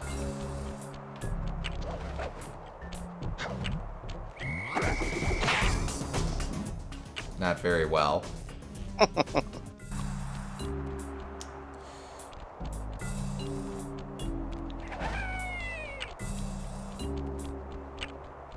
I asked this question in the Discord, but I don't remember seeing responses. But do you guys have any favorite fan-made redesigns of characters? Well, that's interesting. I'm trying to think. There are definitely some characters. Oh, that's how that works. Interesting. There are definitely some characters where I like unofficial interpretations of them way better than official ones, but of course in the moment I'm blanking on any, but... Let me think. It's not a design, but I think there's a lot more examples of good Bowser fights in like Kaizo games than there are in official Mario games. It's kind of design. I think that Bowser's boss fights in most Mario games tend to be pretty mediocre. But like in Grand Poo World 2 and Kaizo Mario 3, those are some of the best boss fights I've ever seen.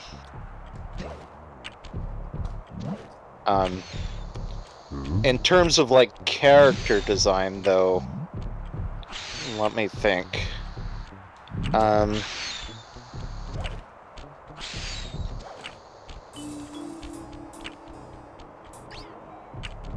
don't know how that happened.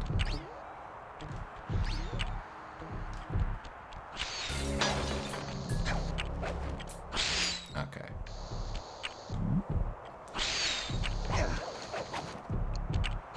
I've probably lost this, but again, we will give this a fair effort. There's probably some examples, but I'm blanking on it. I always feel bad with these types of questions because this is one of those where, like, it's a really interesting question, but it'll be like Sunday or Tuesday before I actually think of an answer to it.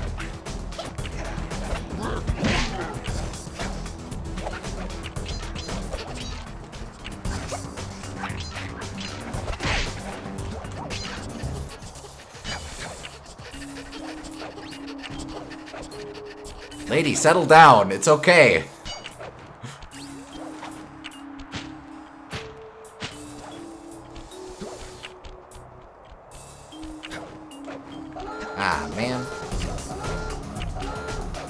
Try to think of like Why? are there any like any fan games or fan comics that particularly stand out to you that use official characters in a different style?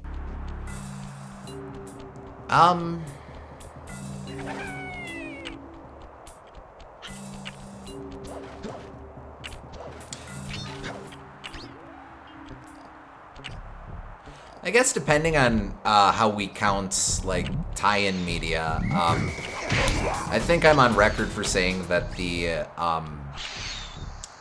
British Fleetway comic run of Sonic the Comic has my favorite version of Amy Rose.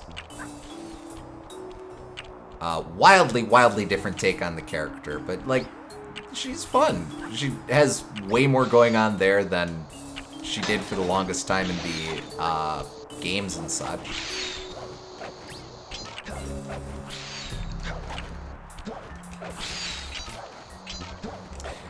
And like, it kind of interprets that one art of Sonic CD Amy with her hair swooshing as a deliberate hairstyle and not just a visual cue of motion or whatever.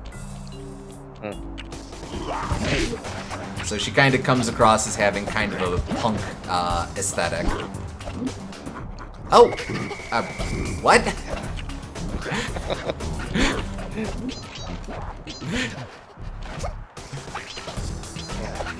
Well, Fly got a little overzealous with that jump back, I guess.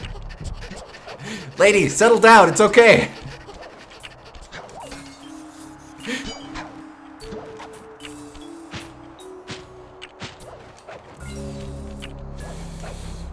Wait, let me in!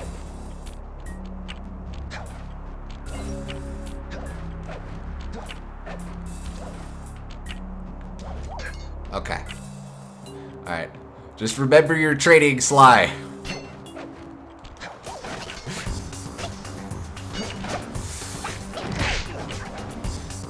Here we go! No! Oh, whatever. Why? What? What is going on there? None of that was correct.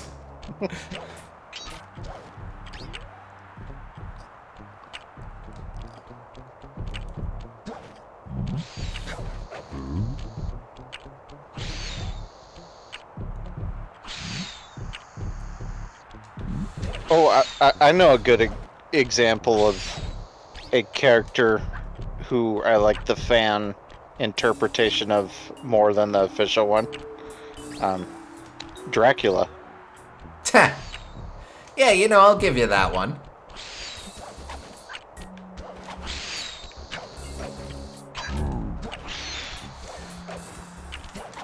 No. Man.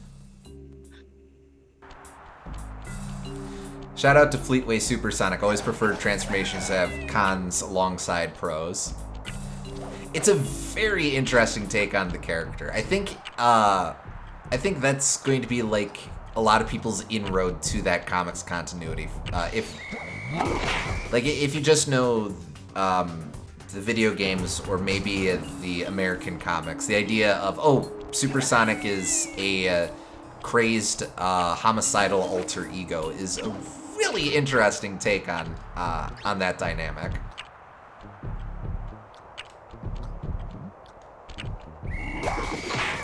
Yeah, that was set up for failure.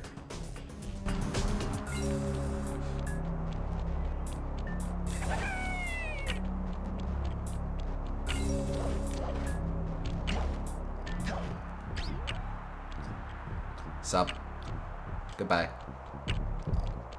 Come on. You big monkey.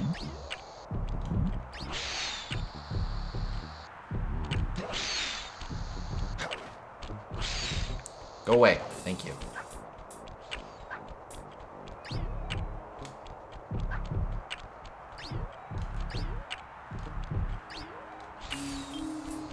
Dead.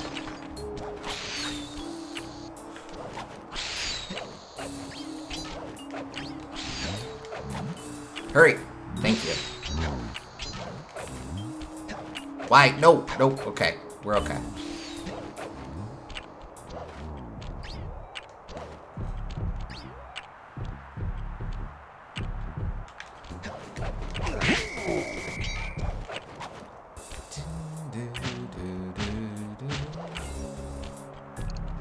I'm looking up best fan games to see if I get an idea. I like a Bobo more in a Bobo's Big Adventure than in Double Dragon. Well, he really isn't anything in Double Dragon. Right. Until, like, friggin' River City Girls or whatever. Yeah. I suppose he has a mildly different character design in the fact that he's usually more dripping with blood in Bobo's Big Adventure. Well, yes. Okay.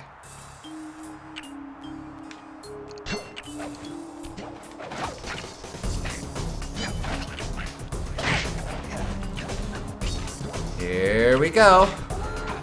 Ah, stop catching that. Okay.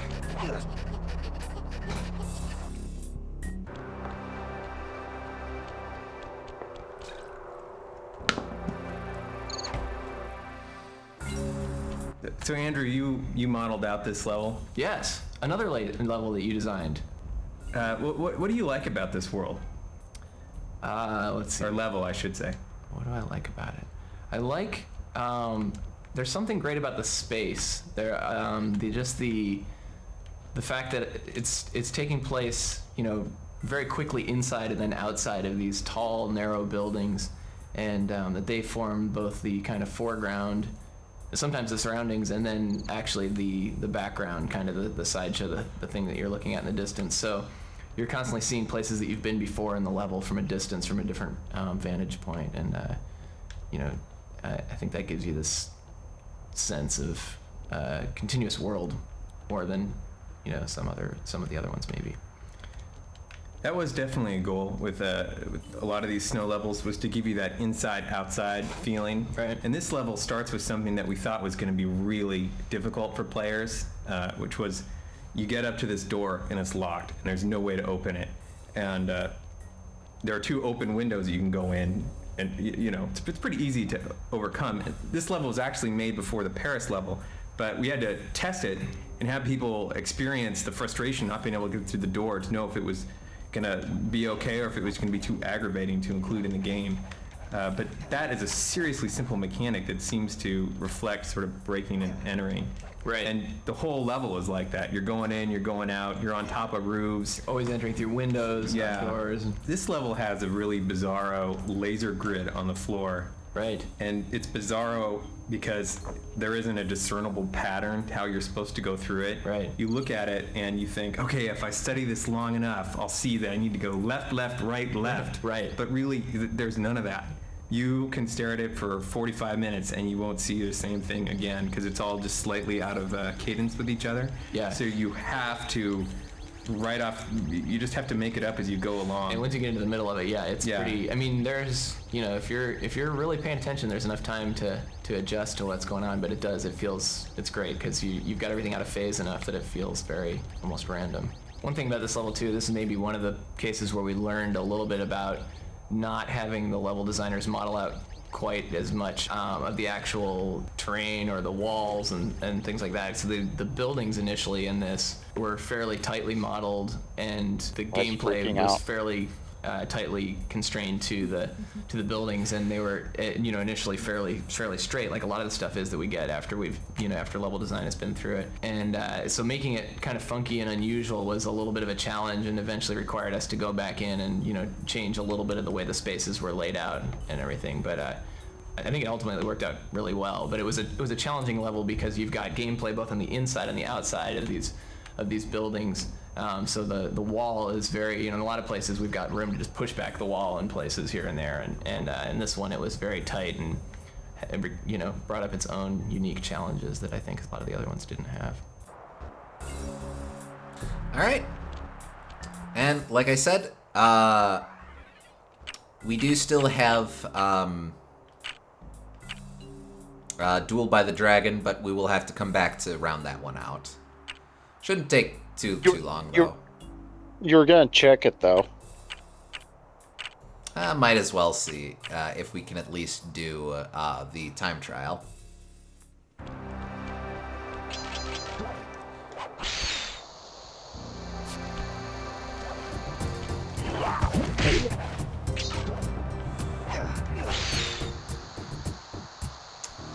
Yeah, I suspect it would give us the thing probably on this building. If not, down there. So, all right. So we'll come back for this one.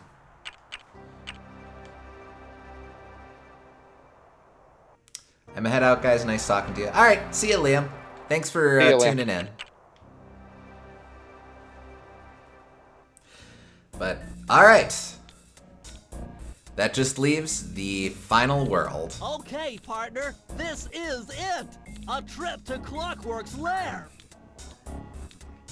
Let's see what Murray's up to. He's helping Bentley.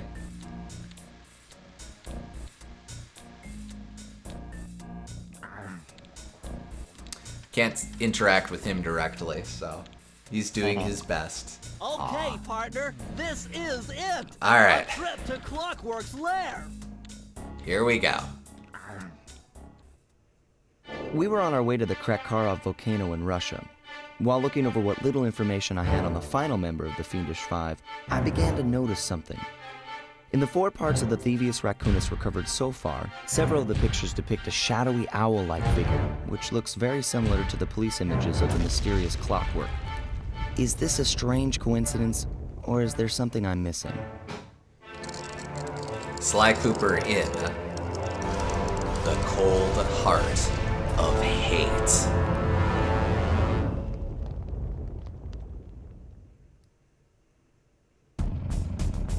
Hey, Sly! The road to Clockwork's fortress is blocked. Do me a favor and shoot out that lock for me, would you, pal?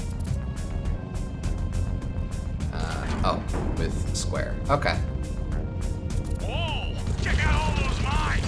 Think you can blow them away and clear a safe path for us?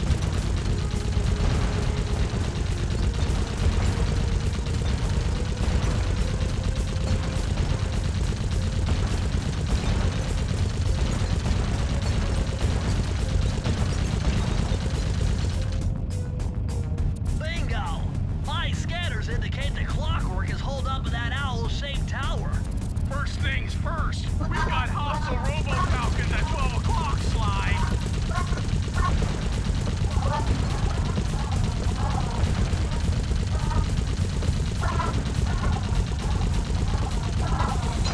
That's no tower, it's a giant death. It's a giant death. It is a giant death.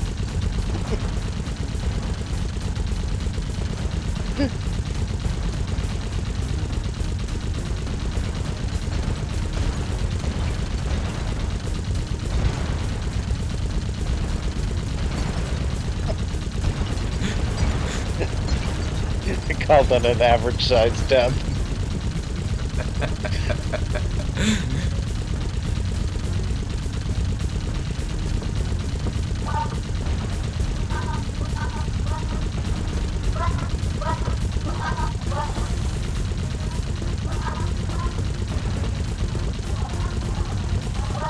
No! It's another average size death!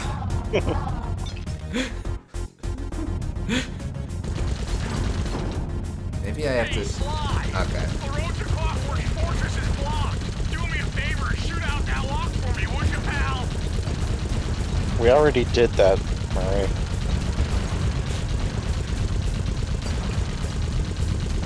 And you should know, considering you're the one driving the van and you drove it forward.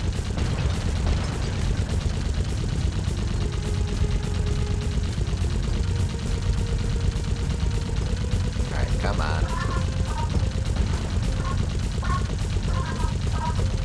Come on. Annoying bird! There we go. Now, as we were. It's no tower, it's a giant death ray. Sly, take out those rocks or we're in No.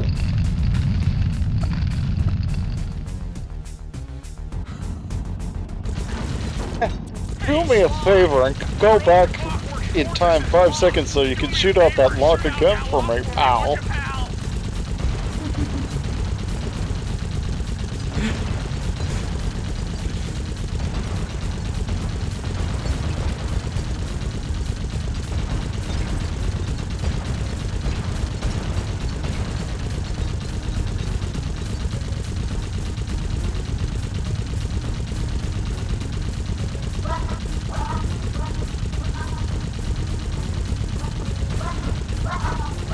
Come on. Oh boy, okay. Oh, okay. That's no tower. It's a giant death ray. Sly, take out those rocks or we're in trouble. I can at least get some work done ahead of time. Heads up! The Robo Falcons are back!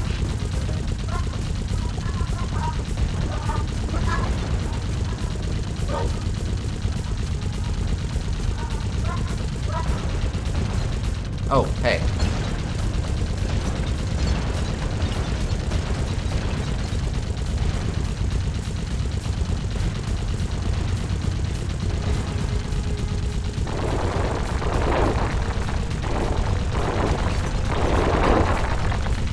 Why? I remember the last world being pretty brutal in this game.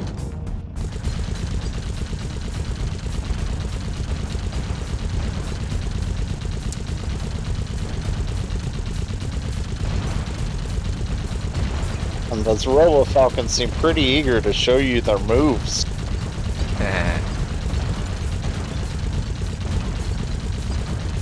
Let's see, can I snipe the rocks from here?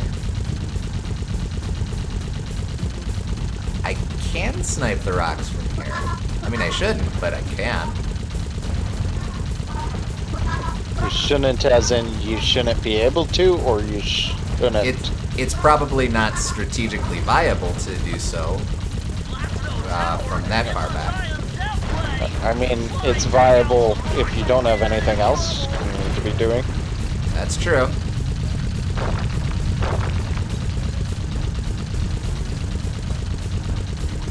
Heads up! The Robo Falcons are back!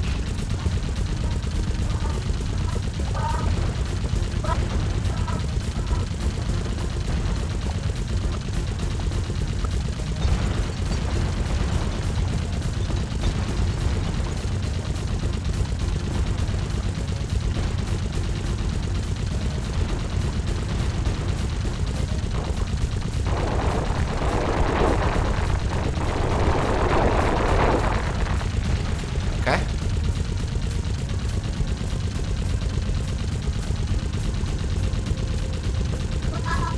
We're getting swarmed!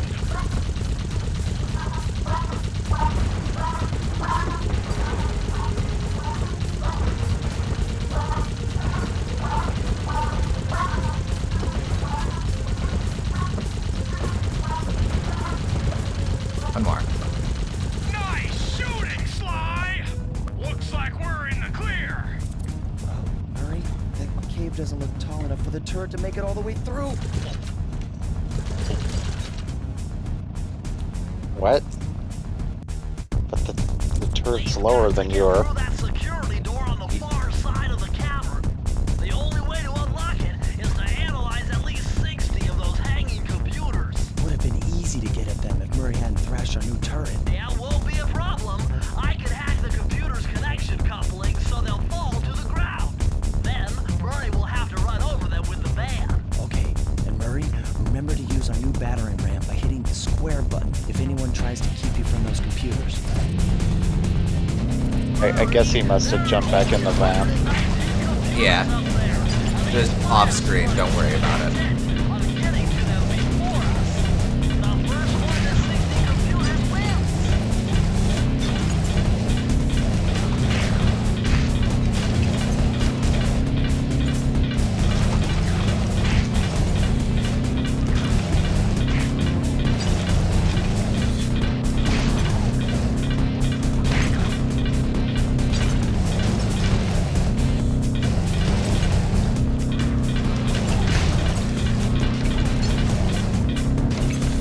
suppose breaking into an evil villain's hideout is as good a time as any to play some sport with some mud monsters. Lava monsters. Come on, man. Oh, excuse me.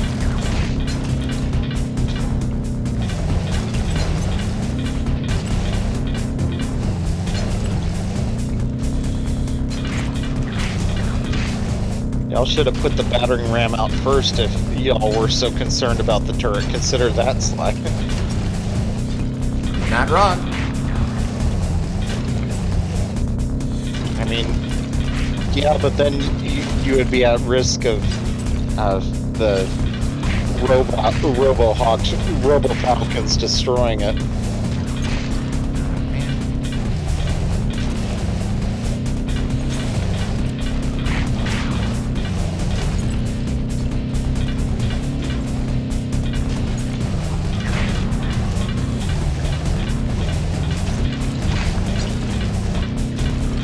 Just end it.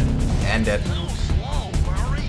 Those spiral slugs are beating you to the computers. You'll never get to them all at this rate. Remember, use the battering ram to knock the fire slugs back into the lava.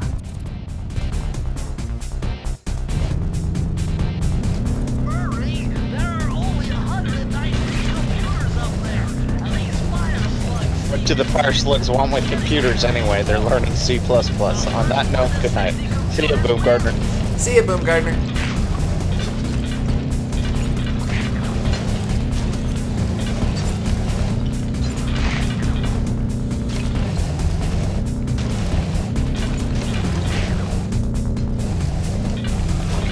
Hey, out of here.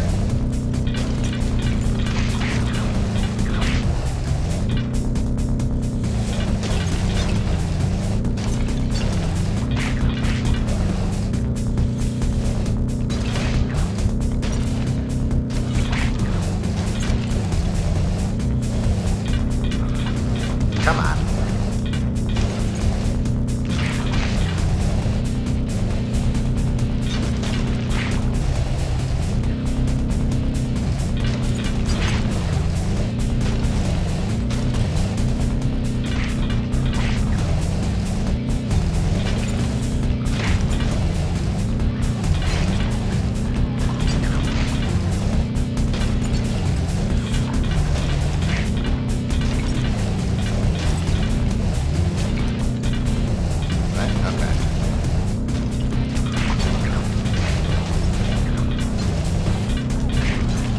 Oh boy. Okay.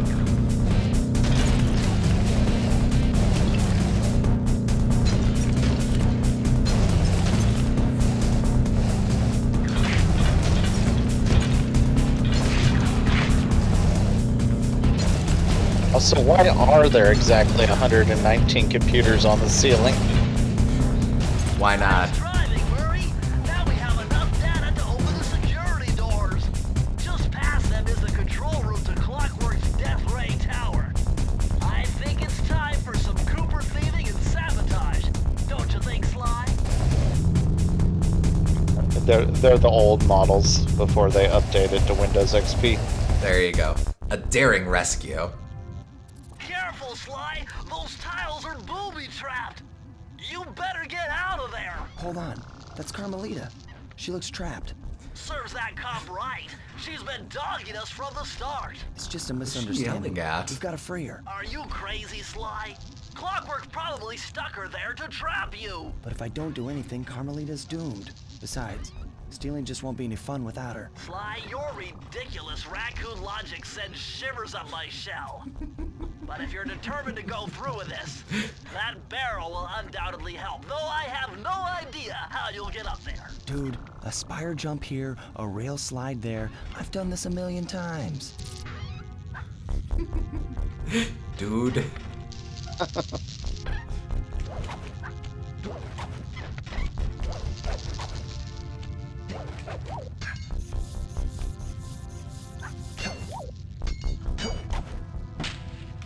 Yep.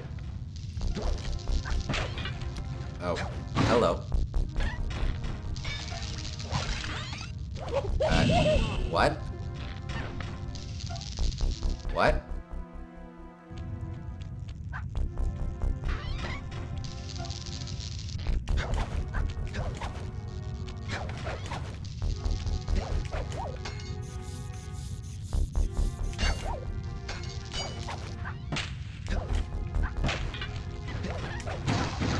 Why? Lava hot methinks. Alright. I need to be double jumping here. I think I'm missing some of these jumps because I'm only doing single jumps. It's not a speed run. I can take my time on this.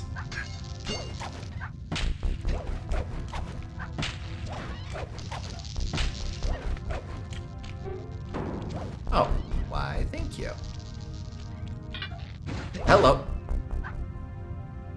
Dead. Jinx.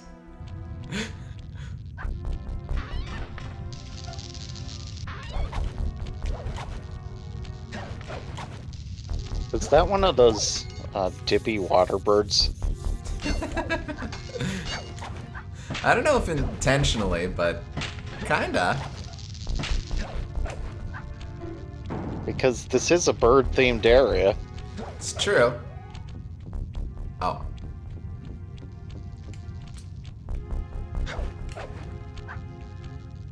Eh? Oh, do I have to? Okay. There we go. Should I hit that? Nah, it's okay. Right there.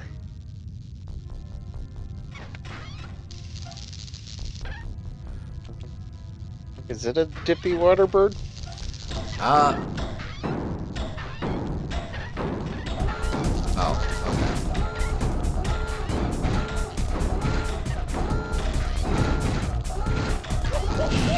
Oh, found me. It isn't literally one, but it certainly invokes one.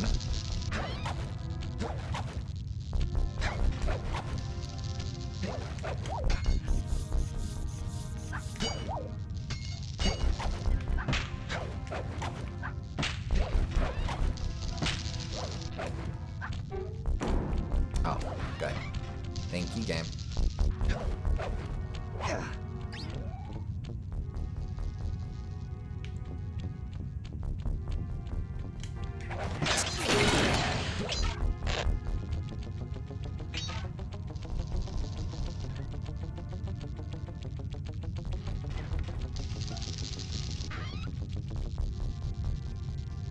Good use of getting all of the mechanics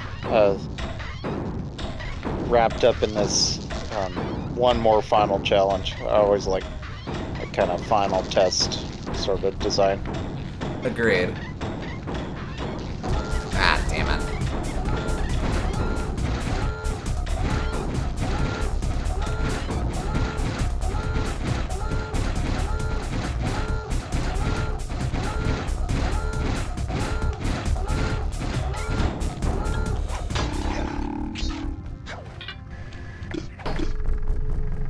Sly Cooper! I should have known you were behind this. You got me wrong, Miss Fox. I'm here to rescue you. You sentimental fool. Empathy has always been the downfall of the Cooper clan. I knew this was a trap. Looks like I'm going to have to do some fast and furious hacking to shut down that gas before Sly's brain is turned to cheese. Bentley comes through. Haven't had to do this in a while. Oh. Okay, I use the left analog stick to steer and the right analog stick to unleash my hacker code. Those green data packets need to be destroyed if I'm going to get at the yellow security code. Okay, I was not expecting a Bentley twin-stick shooter, but I'm all for it. Yep. Stay sharp, Bentley. Cool aesthetic to this, too.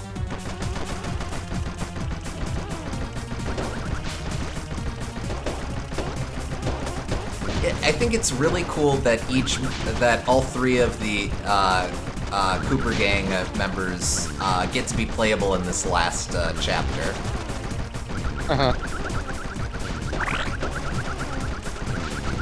I don't think I can defeat the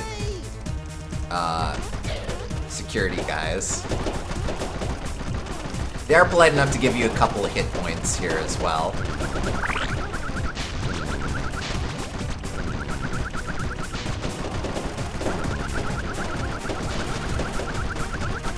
Yeah, I know the Hello. the other games focus a lot more on using all of the individual Cooper gang members. But need to know that they did it a little bit this early as well. Level 2!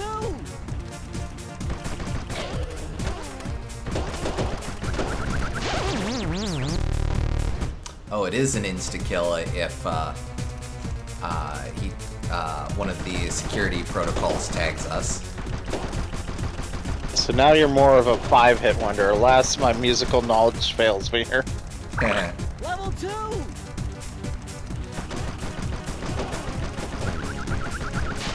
Try taking it a little slower, says Will. Ow. I also should be taking out the shots, because those seem to refract off of walls. Level 2!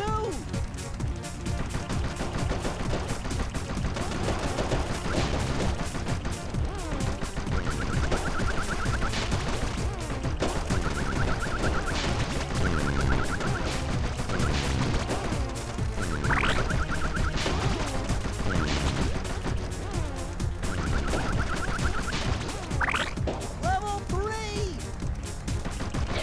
Oh, man.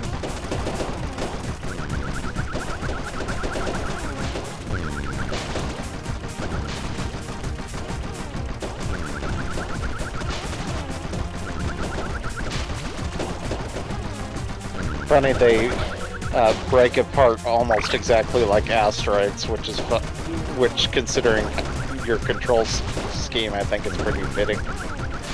I'm sure that's intentional.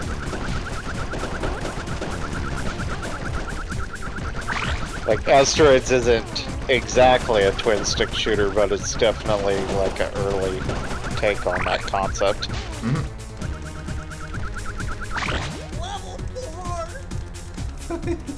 Level 4!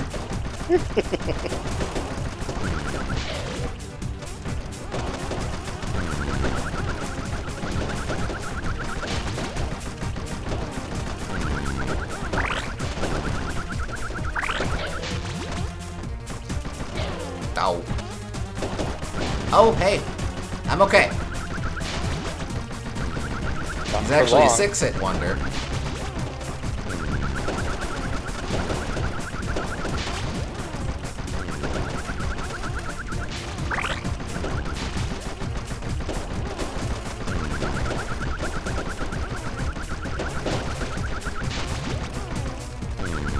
Alright. 1 and 2 and 3. Got it. I'm the best! No code can stand before me! Back to the previous level. Sly, I was wrong about you. Break me out of this force field by smashing its base, and I'll make it up to you somehow. Okay.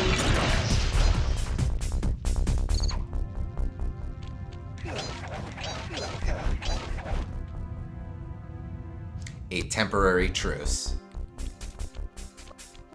I don't get it, Cooper. I've hunted you for years, tried to throw you behind bars, but when you get a chance to leave me in a cage, you set me free. Why? Carmelita, we may be on opposite sides of the law, but you're not my enemy. Now, the homicidal robotic owl that built this death ray and nearly gassed us to death, that guy's on my list. I see your point. All right. Until Clockwork and his evil schemes are destroyed, I suggest we work together. Together at last. Oh, well. That's unfortunate. Huh, wait, I need that cane. It's been in my family for generations. Don't worry, Ringtail. I'll cover you while you get it back. If you can, make your way to the top of the deck. Ringtail. I stashed my jetpack there before Clockwork nabbed me. Now that we're a team and all, I hate to leave your side. Hold on. This truce is only temporary. Once we beat Only Clockwork, temporary. I'm coming after you. Really? Well, maybe I'll give you a 10-second head start. And in fact, we get to play as Carmelita in a level as well. Oh. That's fun.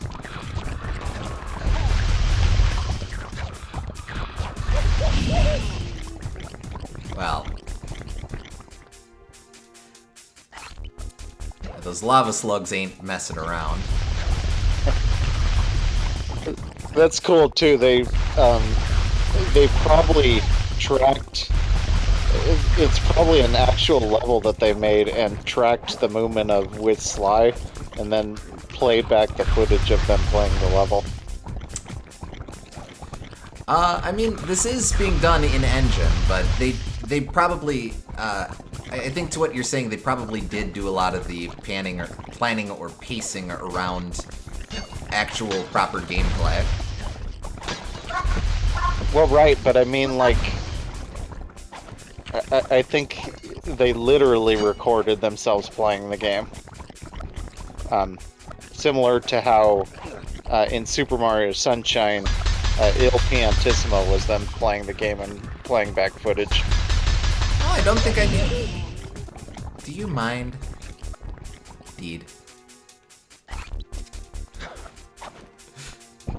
And Shadow Mario, both of them.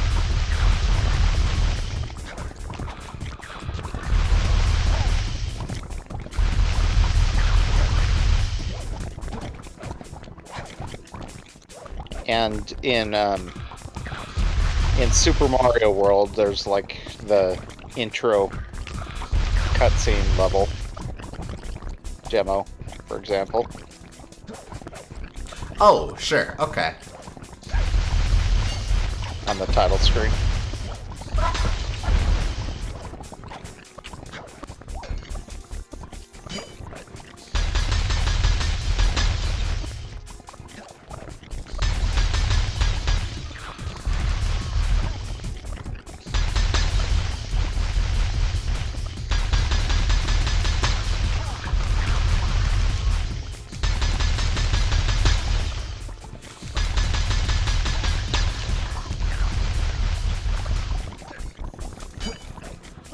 Alright. Nice job, Raccoon. Sinking But a fun fact about the title screen demos in Mario games, if you're interested in. Man.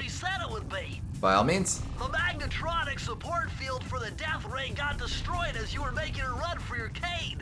You'd better hurry. This whole thing is about to fall apart. I'm on it.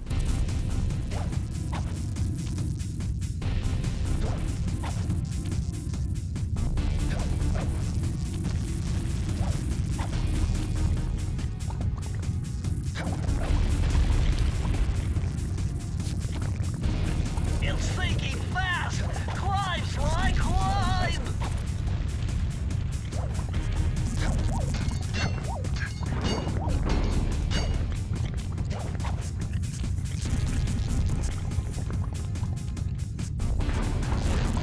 Smash through those gears with your cane. You've got to keep moving. We even kind of get a speed run. That didn't work. We even kind of get a speed run worked into the final level gauntlet.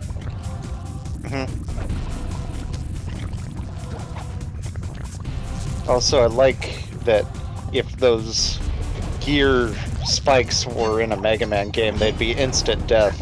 But here they're shiny to point out you can stand on these things. Indeed. The demo for Paper Mario 64 isn't pre-rendered. It actually uses data from the game. There's a glitch where if you dizzy spin into an enemy, die, and then go to the title screen, the enemies in the demo will be dizzy. Oh, I didn't know that. That's fun. I did know it wasn't pre-rendered, but I didn't know about that glitch, so neat. Yep, hello.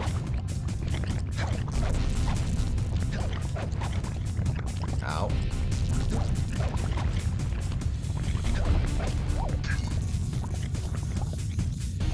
Gotten it a bit close here.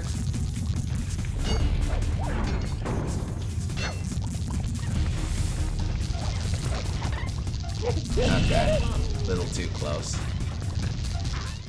The magma politely recedes when it knows that I have to reload the level.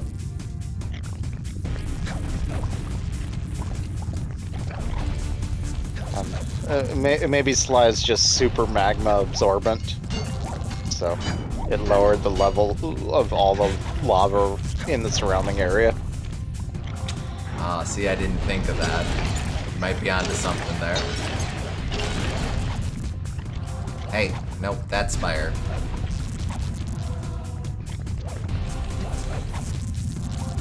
Oh, hello. Keep forgetting about you.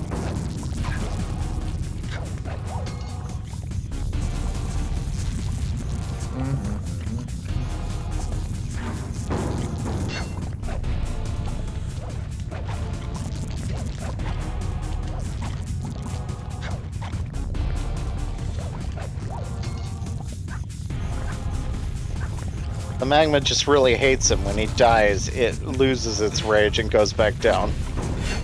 Where your head's at? Normally chill magma. It's just not a fan of Sly specifically. Vengeful magma.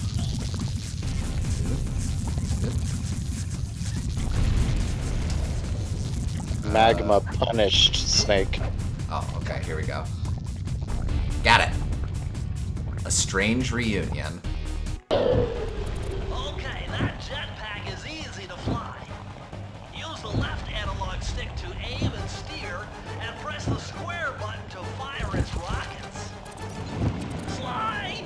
Behind you! Sly Cooper, you have escaped my gas chamber and destroyed my death ray. Remarkable. You Coopers always find a way to beat me. Always? So that was you in the background of all those old pictures in the Thevius Raccoonus. How old are you? Perfection has no age. What? You're immortal? Revenge is the prime ingredient in the fountain of youth. I've kept myself alive for hundreds of years with a steady diet of jealousy and hate, awaiting the day when I would finally eclipse your family's thieving reputation. Sly!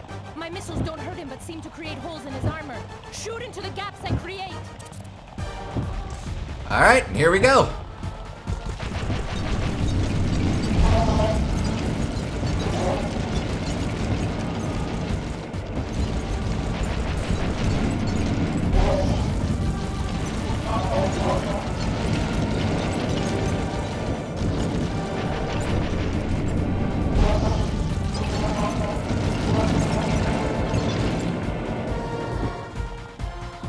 My intellect is refined. My experience is greater.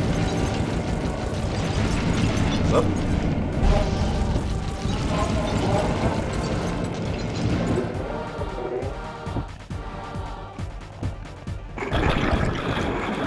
Got him. Nice shooting, Sly! You got him! Wow, that's one tough owl. I don't get it. You're so familiar with my family. You must have known my father had a son. If you hated the Coopers so much, why did you let me live when you stole the Thevius Raccoonus? Because I wanted to show the world that without your precious book, the Cooper line was nothing. Ah, well, there's where you're wrong. The Thevius Raccoonus doesn't create great thieves. It takes great thieves to create the Thevius Raccoonus. Enough, Sly Cooper. It ends here. I will finish you like I finished your father. And the Cooper line will be erased, and the only master thief will be Clockwork. Whoop. Oh, have to fly into the rings. It's a cool attack. And we take it from the top, so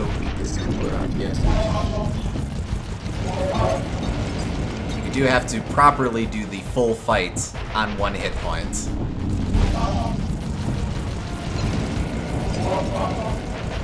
But yeah, dodging the middle, that's a very shmup-esque attack. I dig it. Yeah, speaking of our earlier topic of conversation, yeah.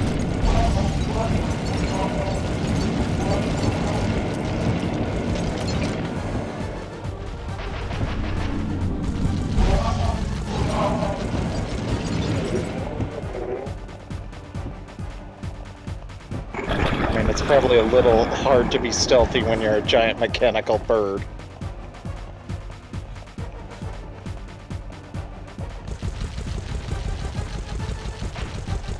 Yep.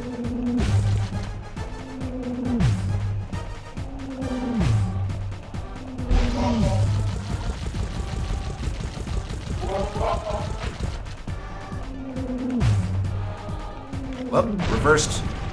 Darn. Reversed flight controls. Come on. My skills are superior. It does kind of look like a Dashel face.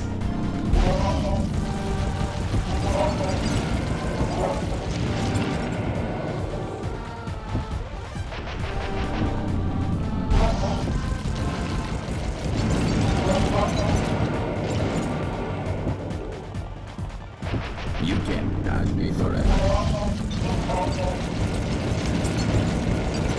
Ah, man. This is where I get.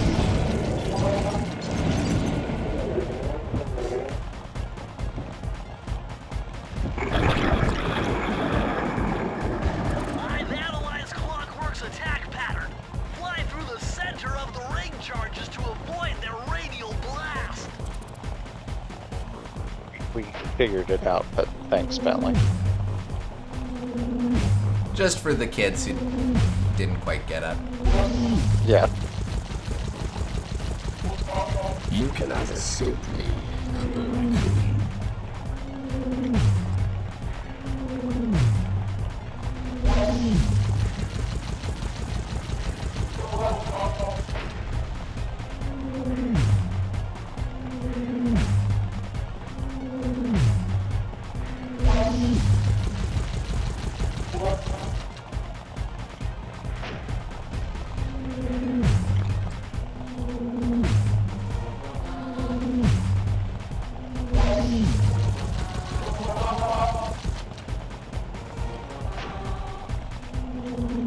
Well, if you figured it out already, why did you die to it twice, Sly?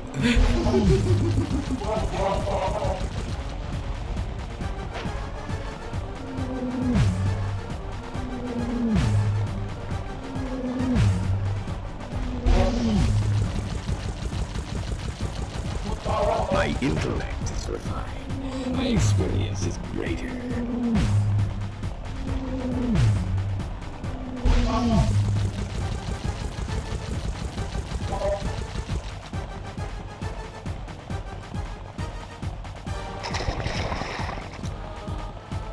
Now's your only chance, Sly. You've got to get to his head and destroy it before his auto. I am.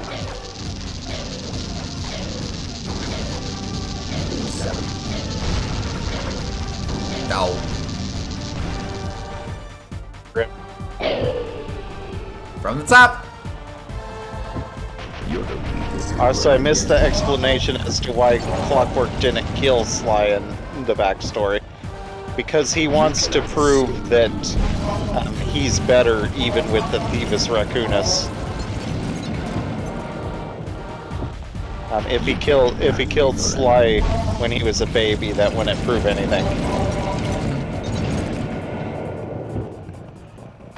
My intellect is refined. My experience is greater.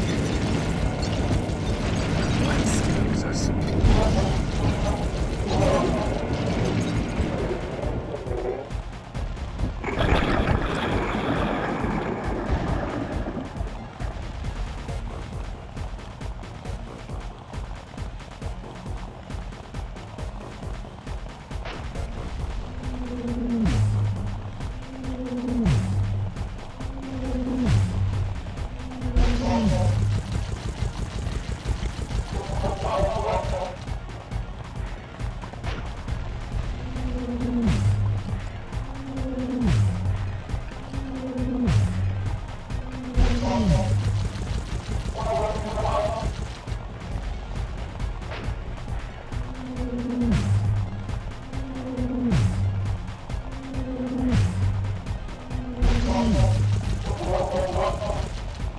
Little more.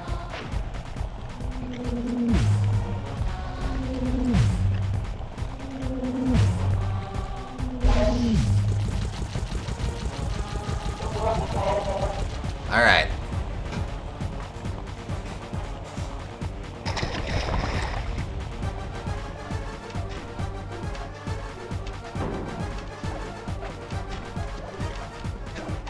I am. 7. Flowers. Never.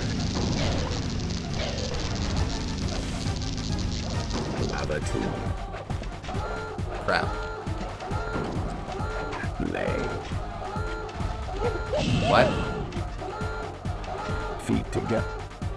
You're not supposed to jump in the lava. Well, yes, but Just letting you know.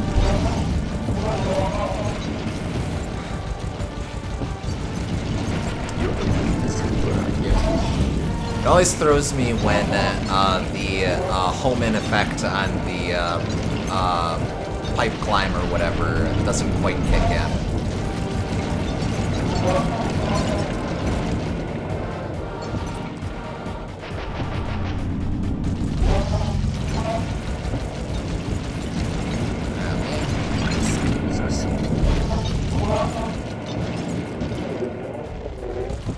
Your skills are stupid.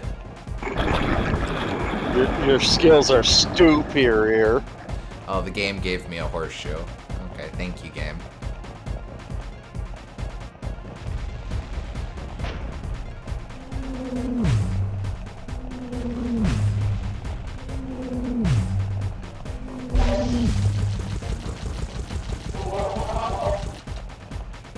My intellect is refined.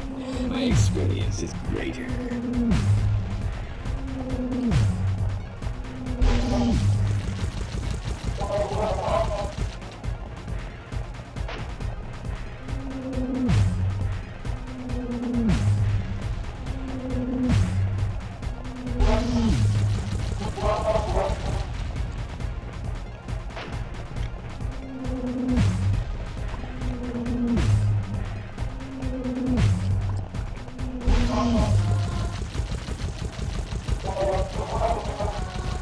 Alright, come on.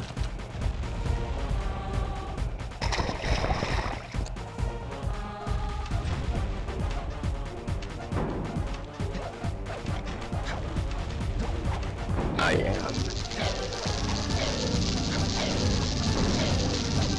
7. Flowers. Come on, move, Sly. Never. Lava tomb. Crap. Lay. Oh, come on. Ah. You had to prove that you didn't need that horseshoe anyway. I mean, I'm just gonna keep getting it back. My intellect. Well, right, but if you make it without losing it, it will be as if you didn't have it. I mean, I suppose.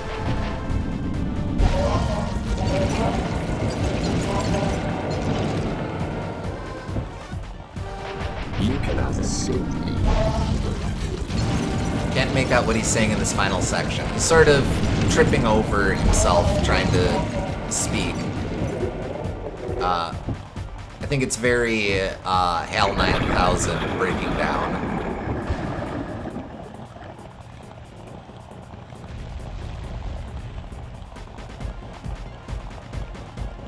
You can't dodge me forever.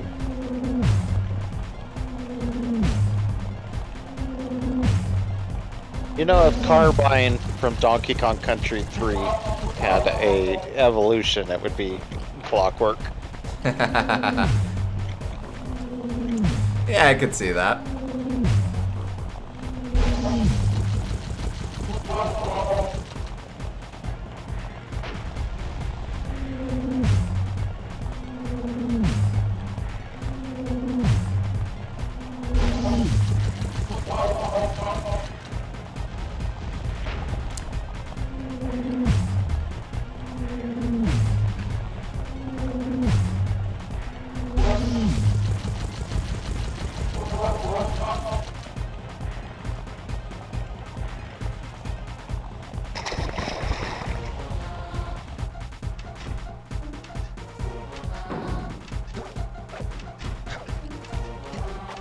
I am.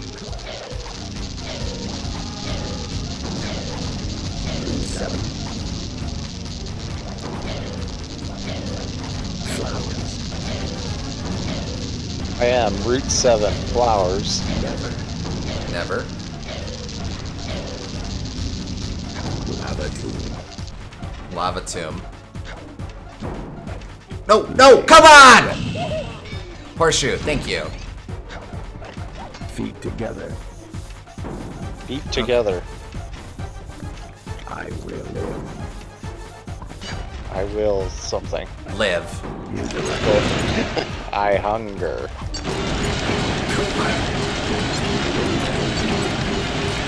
Clockwork is superior. I don't think so. It took some tricky maneuvering, but I managed to snatch that last piece of the Thevius Raccoonus from Clockwork's claw. I had taken down each member of the Fiendish Five: Raleigh, Mugshot, Ms. Ruby, the Panda King, and finally Clockwork. I'd beaten them all one by one and reclaimed my birthright. Of course, there was no way I could have gotten here without the help of my pals. I know this hasn't been easy for them, yet they stuck with me through it all. Murray, boy, it took a lot of guts for him to get out in the field with me. I know he was scared, but he's got more heart than anyone I've ever known. And thank goodness for Bentley. Without his expertise, I'd have never found my way off that rooftop in Paris. Picture is that? A guy couldn't ask for a better gang of friends. Who could ever forget the lovely Carmelita? Looks like we're not going to be friends anymore. Now that Clockwork's death ray is out of commission, we're back to playing cops and robbers. I thought for sure she was going to slap the handcuffs on me right then and there. But instead, she was true to her word and gave me that 10-second head start. Agreed. 10, 9, 8, 7, 6, 5, 4, 3, 2,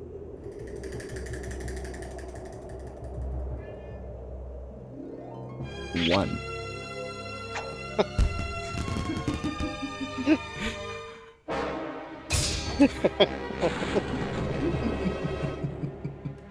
I felt bad leaving her stranded on that giant rock, but I knew it wouldn't be long before we'd see each other again.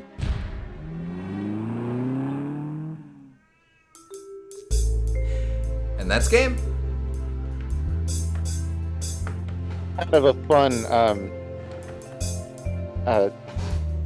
role reversal too, because normally that's what the femme fatale does. Yeah, no, Sly just gets to be the suave hero here.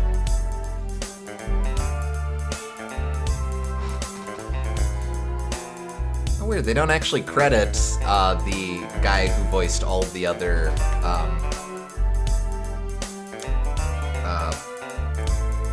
fearsome, Fiendish Five members.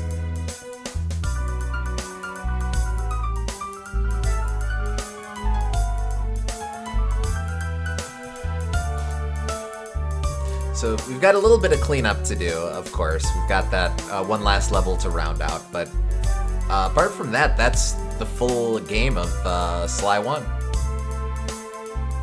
I don't know if I trust that guy in the hot dog suit or his fucking ketchup kids. Why you gotta be a hater, man? Oh, right, since this is a Sony joint, we're going to be here for a while as they credit literally everyone at Sony, or at all the different Sony branches. Gotcha. The polar opposite of Atari in the late 70s. Oh wait, actually, that was fairly short.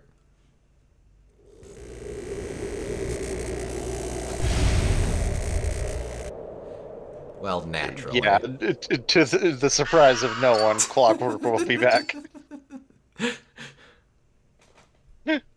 I hate to tell you this, Sly, but the Thevius Raccoonus isn't fully restored. You're gonna have to go back and unlock all the vaults to find the pages you're missing. There is some good news, though. A friend of mine in Japan just sent me this really cool movie. And guess what? It's all about us. Oh. いやー危なかった Oh, that's マルガリー cool. タちゃんには悪いけど、今回も俺様たちの勝ちだ。 So このデータファイルがあれば、父ちゃ They んの did have 敵が anime in there. Yep, this is the あれは opening まだ俺が cutscene 子供 for の the 頃 Japanese よく version. 父ちゃんの膝の上で遊んでたっけ。 That's 俺様の interesting. 一族 Very は代 cool. 々伝わる義族の家系。 I そして do 受け継 kind が of れ wish it た had 技をまとめ subtitles, た but のが still. この Well, ラクーナの yes. 遺伝書。 Ahead and out, Will. その宣 Thanks 伝 for を joining 行った us. 忍びの技。 Good night. だがそこには Yeah. 必ず守らなければいけない厳しい掟があった。貴族たる者を名誉にかけて狙うは悪党のみ。善人からは奪わない。ところが俺様が秘伝書を受け継ぐことになった夜、突然5人のギャングがやってきた。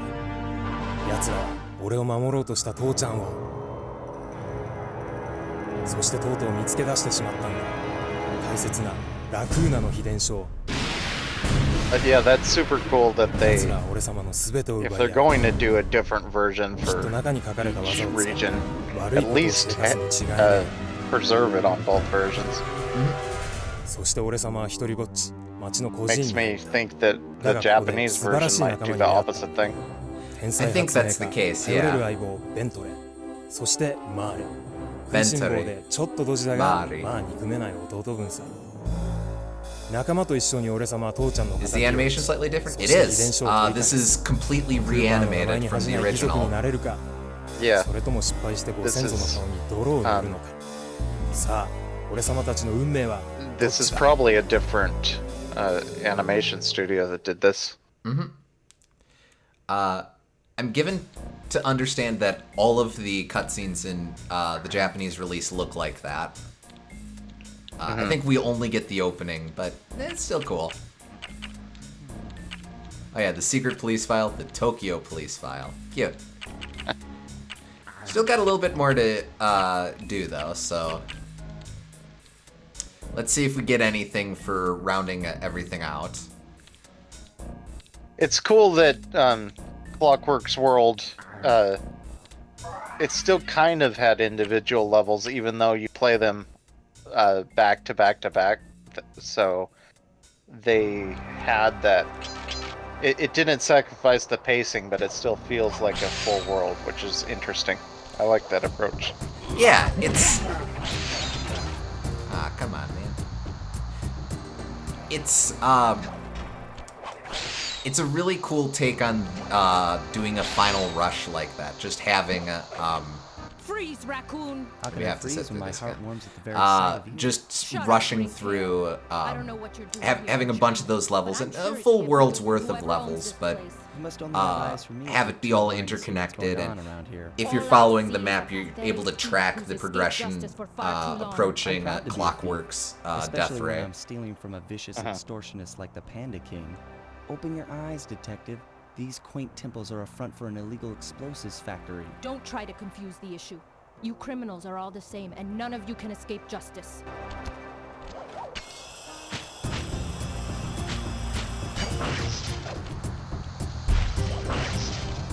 Actually, I will go ahead and take that.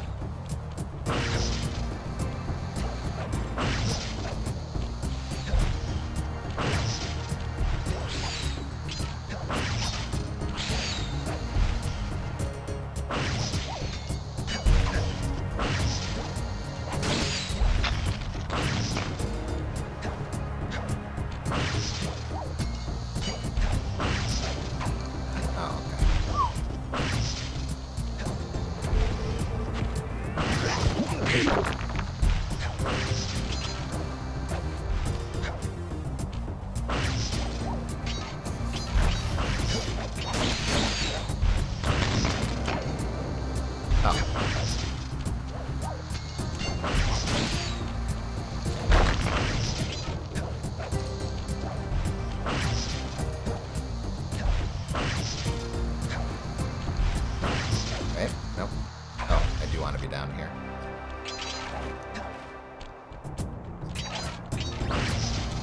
Why? Slide, settle down.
Here we go. Multiple blood vessels burst in my brain while figuring this out. The code had better be 231. You okay, buddy? Why are you still alive right now?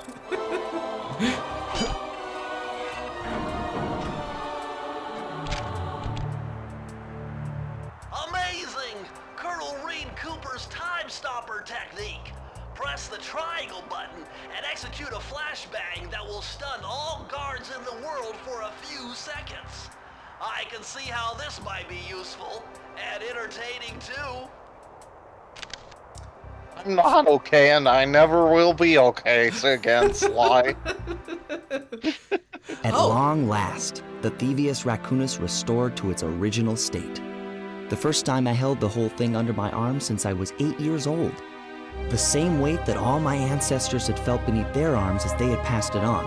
Although, while other family members may have been great thieves, they all inherited the book. I got a chance to earn it. I had taken down the Fiendish Five, having used the moves my ancestors taught me, and become a master thief along the way. The time had come for me to chronicle my own adventures into the great book.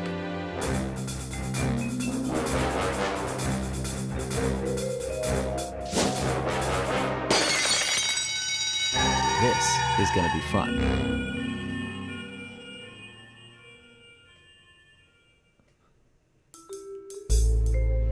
And we get some more credits. I don't know if you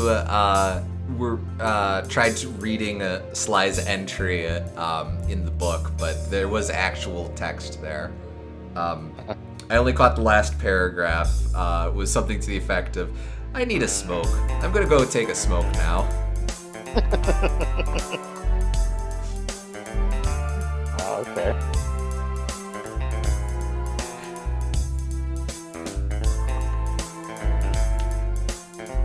Surprised they went there for a kid's game, but fair enough. They've had stuff buried here and there.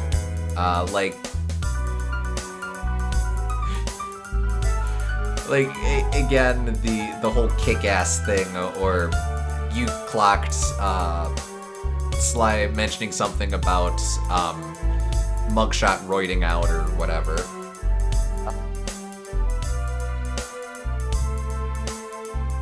Am I able to skip this? You've done it, Oh, I am Sly. able to skip this. The Nice. Thevius Raccoonus is complete. Now, try beating all the Master Thief sprints to unlock the designer's commentary. Once you've unlocked them all, I've got a special behind-the-scenes movie to show you. Hey. Well, I see no reason why not. Got one left.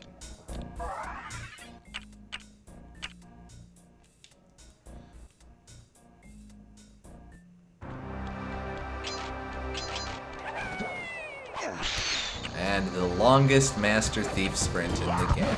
Okay. Oh well, let's do it. I mean, it is long, but it's also almost on rails, so it might not be as difficult. Hopefully not.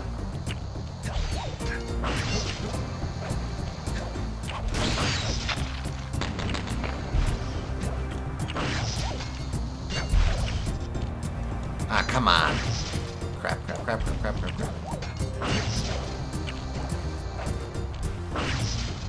Oh, wait. Well, he did stop, and it was kind of fun. But I probably shouldn't do that in this level.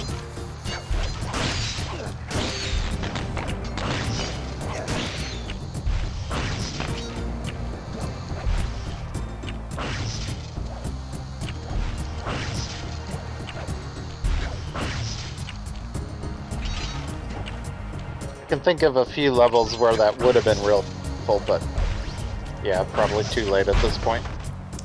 It does make for kind of a fun little thing you can do at the end of the game, though. I guess kind of like Ghost Kirby or whatever. Yeah.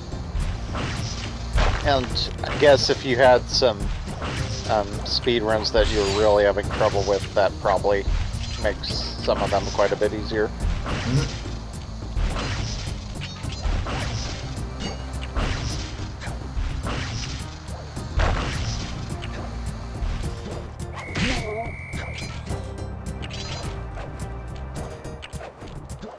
Not much more.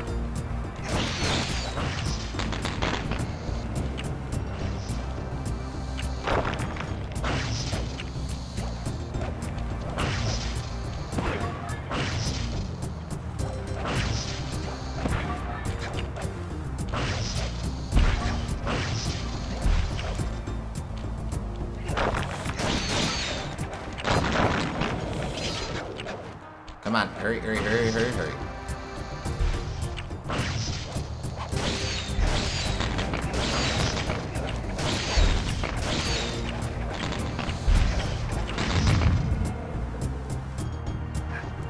Only got a second. Come on.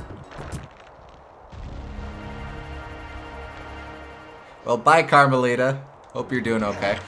There we go. Hey, first try. Yeah. Excellent, Sly! You've beaten all the Master Thief sprints and unlocked all the designer's commentary. Check out this fascinating behind-the-scenes movie. Well, all right.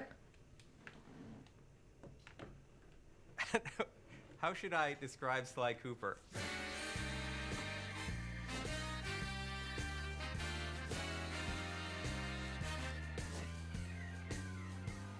He's charismatic, Suave, debonair, cool, slick, fast, stealthy, athletic, just a daredevil. Sly Cooper is charming thievery.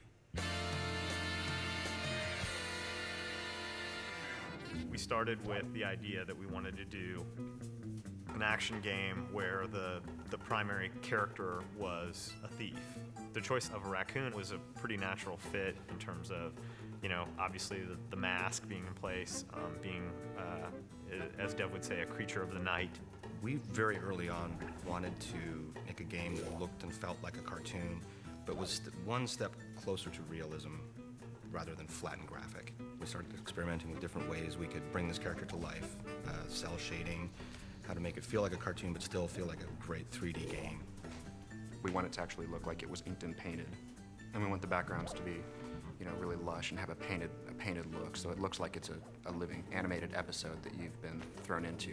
When you look at the game, initially, the first thing that draws you in is the beautiful art style and lush, very, very lush look of the environments. But when you actually play the gameplay itself is lush as well.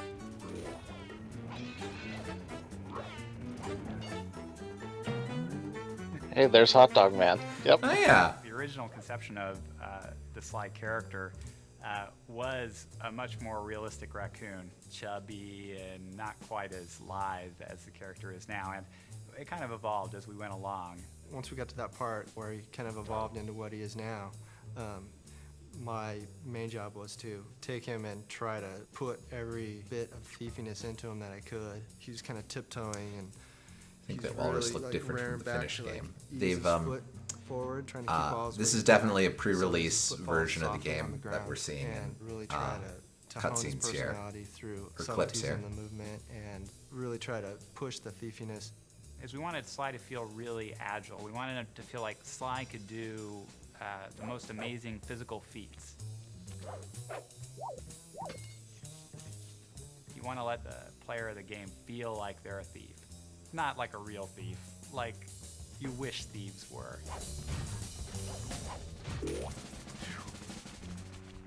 Sly Cooper's story is really cool. He comes from a long line of super raccoon thieves. And the source of their kind of thieving greatness is this book called the Thevius Raccoonus. It's this incredibly valuable heirloom that is stolen from Sly's family when he's very young. He has come of age, and now he feels it's his noble duty to take back To be the Thevius Raccoonus. Two buddies. I saw that and too. Murray. Yeah. Bentley provides a lot of the plans for their missions. He does a lot of things that are very important for Sly to complete his missions. Murray has a huge case of Sly envy. He wants to be Sly in the worst possible way, and he has absolutely none of the capabilities to do it. Ooh. A hero's only as good as his villains. We wanted to create villains, you know, making them dangerous, making them menacing, making them goofy. Just giving them as much personality as Sly Cooper.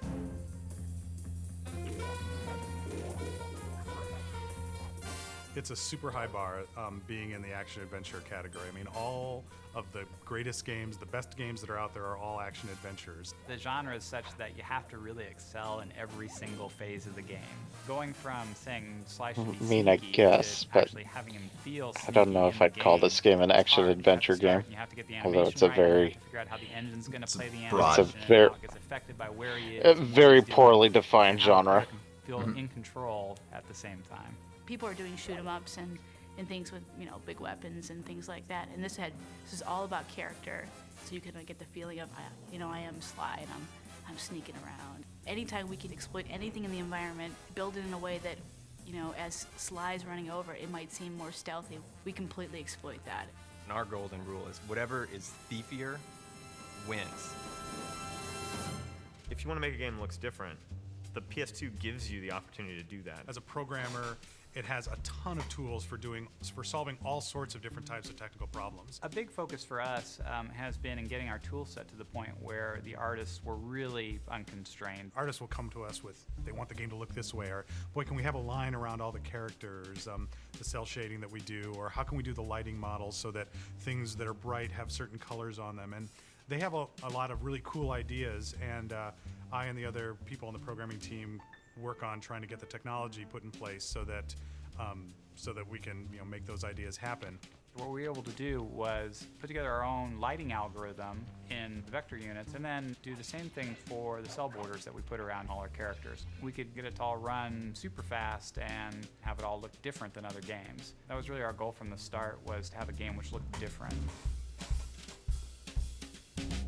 It's been an interesting process building a team to build a game like this. It's been great working with such a dedicated group of people. I've never really ever worked with a group I think as hardcore as this. It really does require unbelievably talented artists, unbelievably talented programmers, and unbelievably talented designers. How you doing?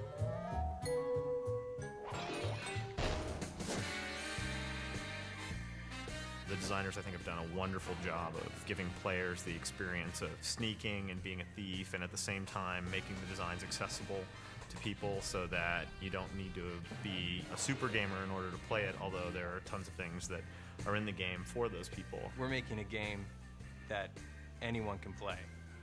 You can't just have great art, you can't just have great code, you can't just have great characters, you gotta have it all. It's not about just how the game looks, it's about how the game plays and how the player experiences it, and it's all about having fun. You can make a really cool character, but if he's not fun to play, it's not worth doing. Sly is cool, he's collected, he's adventurous. Sly is Sly. It is not a misnomer.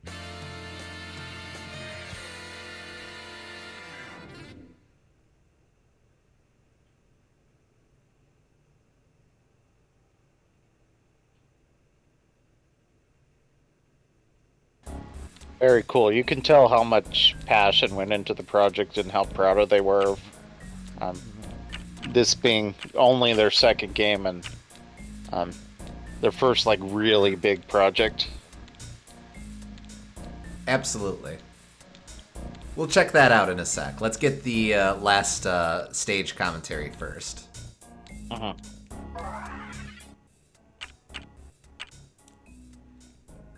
I know we're running a little late compared to what we've been doing lately, but almost there.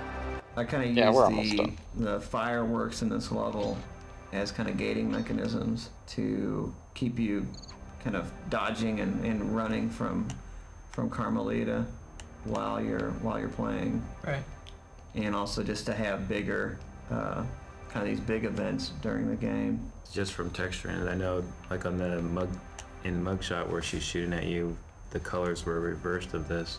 Like in this one, Sly Cooper's path is all cool, and where Carmelita's jumping around is where we kept the warm colors. But in the mugshot one, it's kind of reversed, where Sly's running on the warm path and she's jumping on the cool buildings.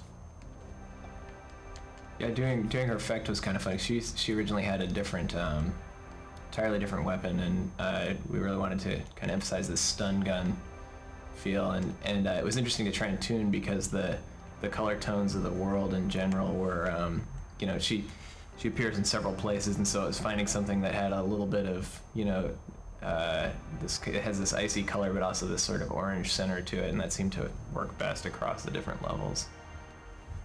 So was it your idea always to have it? Did you have other ideas besides that dragon, or was it?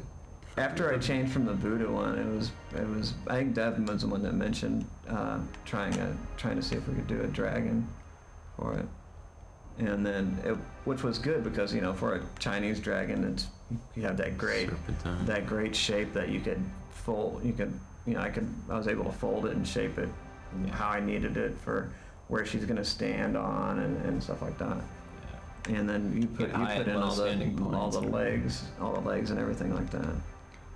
Yeah, so they're, we're trying to think of places on the dragon, on the high and low points of the humps of the dragon, and then also there are these kind of freestanding poles in the abyss of the mist that you can see down there, that just having her stand in as many different places as possible made her feel really like she was sort of part of the world, but always just out of reach. Mm-hmm. Yeah, that's a big thing. You have to keep her on screen. Right. Keep her large enough to see her, and at the same time make it seem like you could never get to her. Right. So the you're not tempted closest to leap off the path to your death or something like that. One of the first drafts I did of it had a giant panda Buddha statue laying on his side where she was jumping on, and just wasn't the same. So I'm glad we went with the golden dragon. Never got to see that one. I tried to keep it away from people. It wasn't very good. Aww.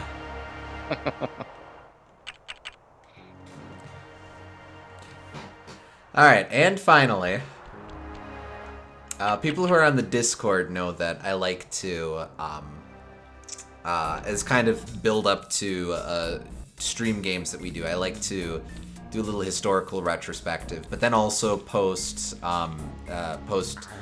box art and TV commercials as just, I always find that stuff interesting to look at and for given games and such, and just do a little commentary. But it looks like a lot of that has actually been compiled here under commercials and outtakes. So real quick, we'll just run through this as kind of our last thing for this game. I really appreciate that they're so thorough with all of the documentation of this game and crediting every part of it. Agreed. So much of this side content, the alternate regional versions and the commercials and developer commentary and what went into the game from the other developers. So much of that gets lost over time, and I think it's important to preserve as much of that Agreed. Tangentially related development stuff as you can.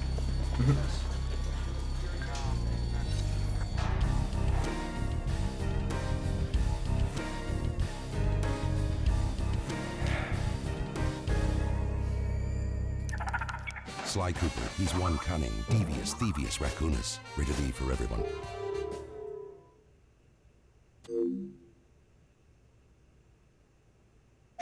Point out a couple of pictures and then go home. Anybody you recognize here? Nah. No? I don't hang out with animals, man. I don't. Which one is he? Does this ring a bell? Which one? You're sitting here lying to me, wasting my time. Good, that's pretty funny. Sly Cooper, he's one cunning, devious Thevius Raccoonus. Rated E for everyone. I love these types of skit commercials. Welcome to the commercial outtakes for Sly Cooper. He's one cunning, devious Thevius Raccoonus. He's also one pretty bad actor. Okay, camera's rolling and action. What was that all about? Okay, no. Can we get him to stop licking? Or where's he going? Where's he going? Can he look at the camera? Not at you? Right, what is he reaching for? The star? What is that? All right, he's chewing an egg or a... Raccoons must Is be he gonna hurt her? hard as hell to work Come with. back here. Does he have fleas? Oh, that's crazy. I'll move the stick. Okay, he's not supposed to eat the peanuts. Could someone get another raccoon in? Oh, this is bad. Okay, smoke. Okay, less smoke. All right, smoke. All right, who's doing the smoke? We've got way too much smoke. Oops. Okay, very... Hello, Bandit. Okay, this is good, good, good. Wait. Bandit? Bandit, where are you going? Bandit! It's a lot less dramatic. Hey, I know that cat. Which cat? Which cat? Where? Show That me. cat. Point him out. That cat right Where? there. What Right cat? there. Where? Ha! Where's the cat? Show me the cat. There's the cat. I don't see no damn cat. Show me the cat. Yeah. Yeah, I know that snake.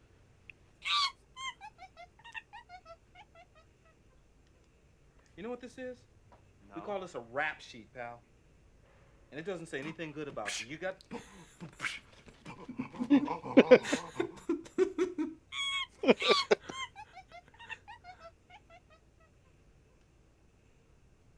There's a lot of cops that would like to go home right...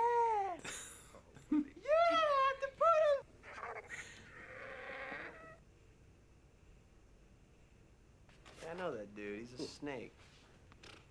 That dude's a dog.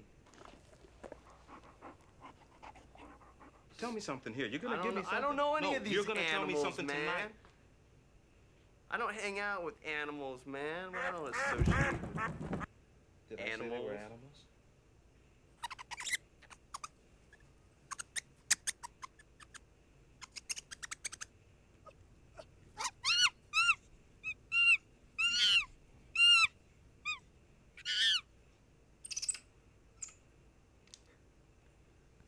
It must have told those guys to just improvise, and that lineup won.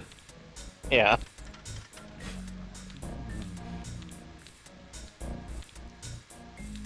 But yeah, and with that, that is game. We have 100%ed this.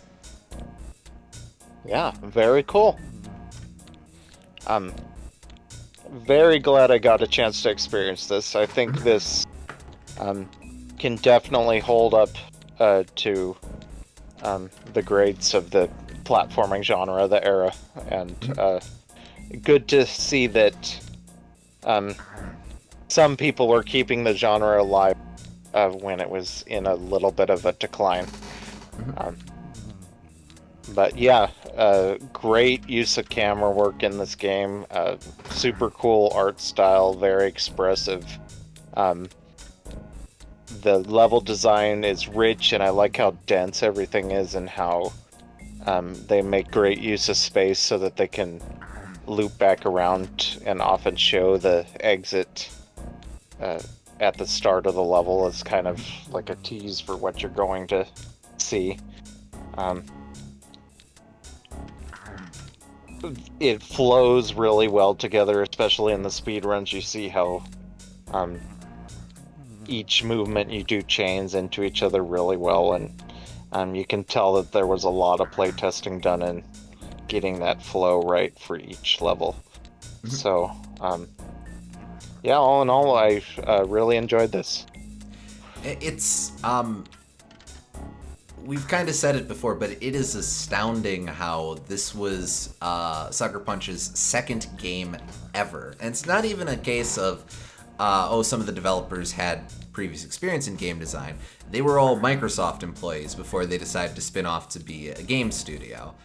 And it, like some of the visual artists, I think, might have had some background experience. Like, I think the key artist for this also did like the box art for Final Fantasy VI and a couple other odds and ends. So, like, not completely removed from the industry, but in terms of the mechanical design and stuff like that, a lot of the people managing a lot of that, or a lot of the project directors, would have been still pretty new to this whole game design thing. So it's very striking just how much they absolutely nailed a lot of the ideas and the high concepts, and a lot of subtle things too, like what you're saying about the very meticulous camera placement, or the very meticulous level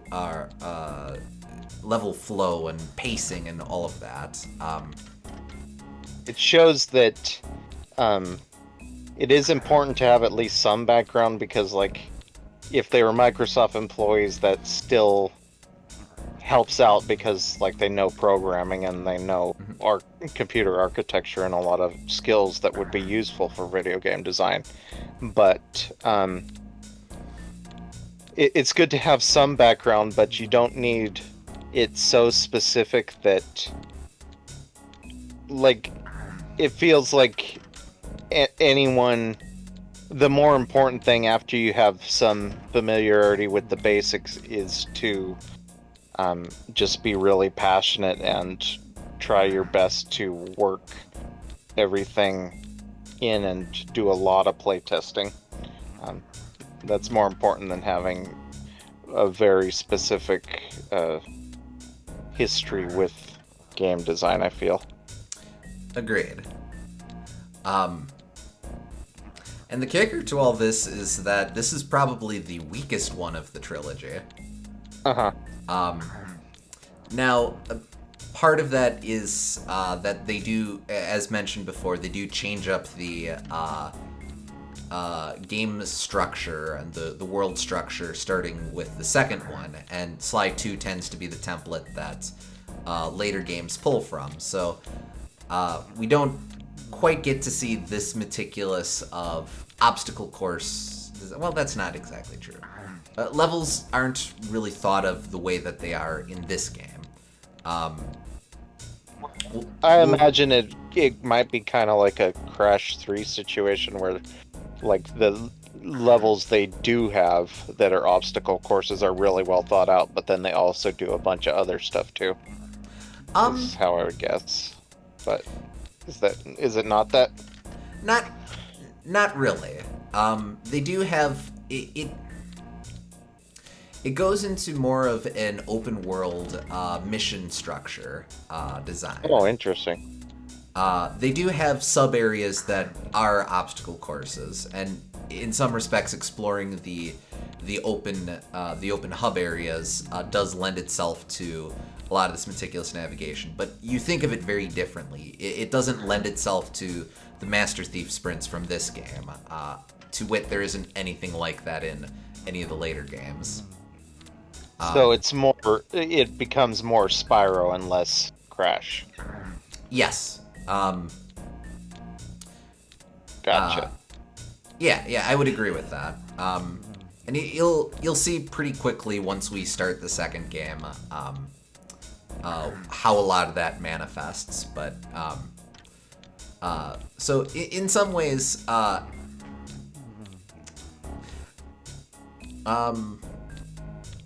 basically from the time that I started Sly 2, and I very much loved Sly 2's level design or its game design approach.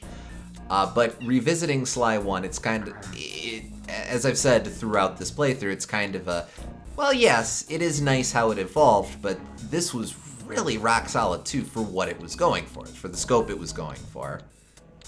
Yeah, I think there's definitely merits to the more open, exploratory 3D platformers, but there's also merits to the more linear, challenge-based obstacle courses, and eager to see both kinds explored. Mm-hmm. So there'll definitely be more for us to discuss as we progress into the series, but I think that'll do it for now.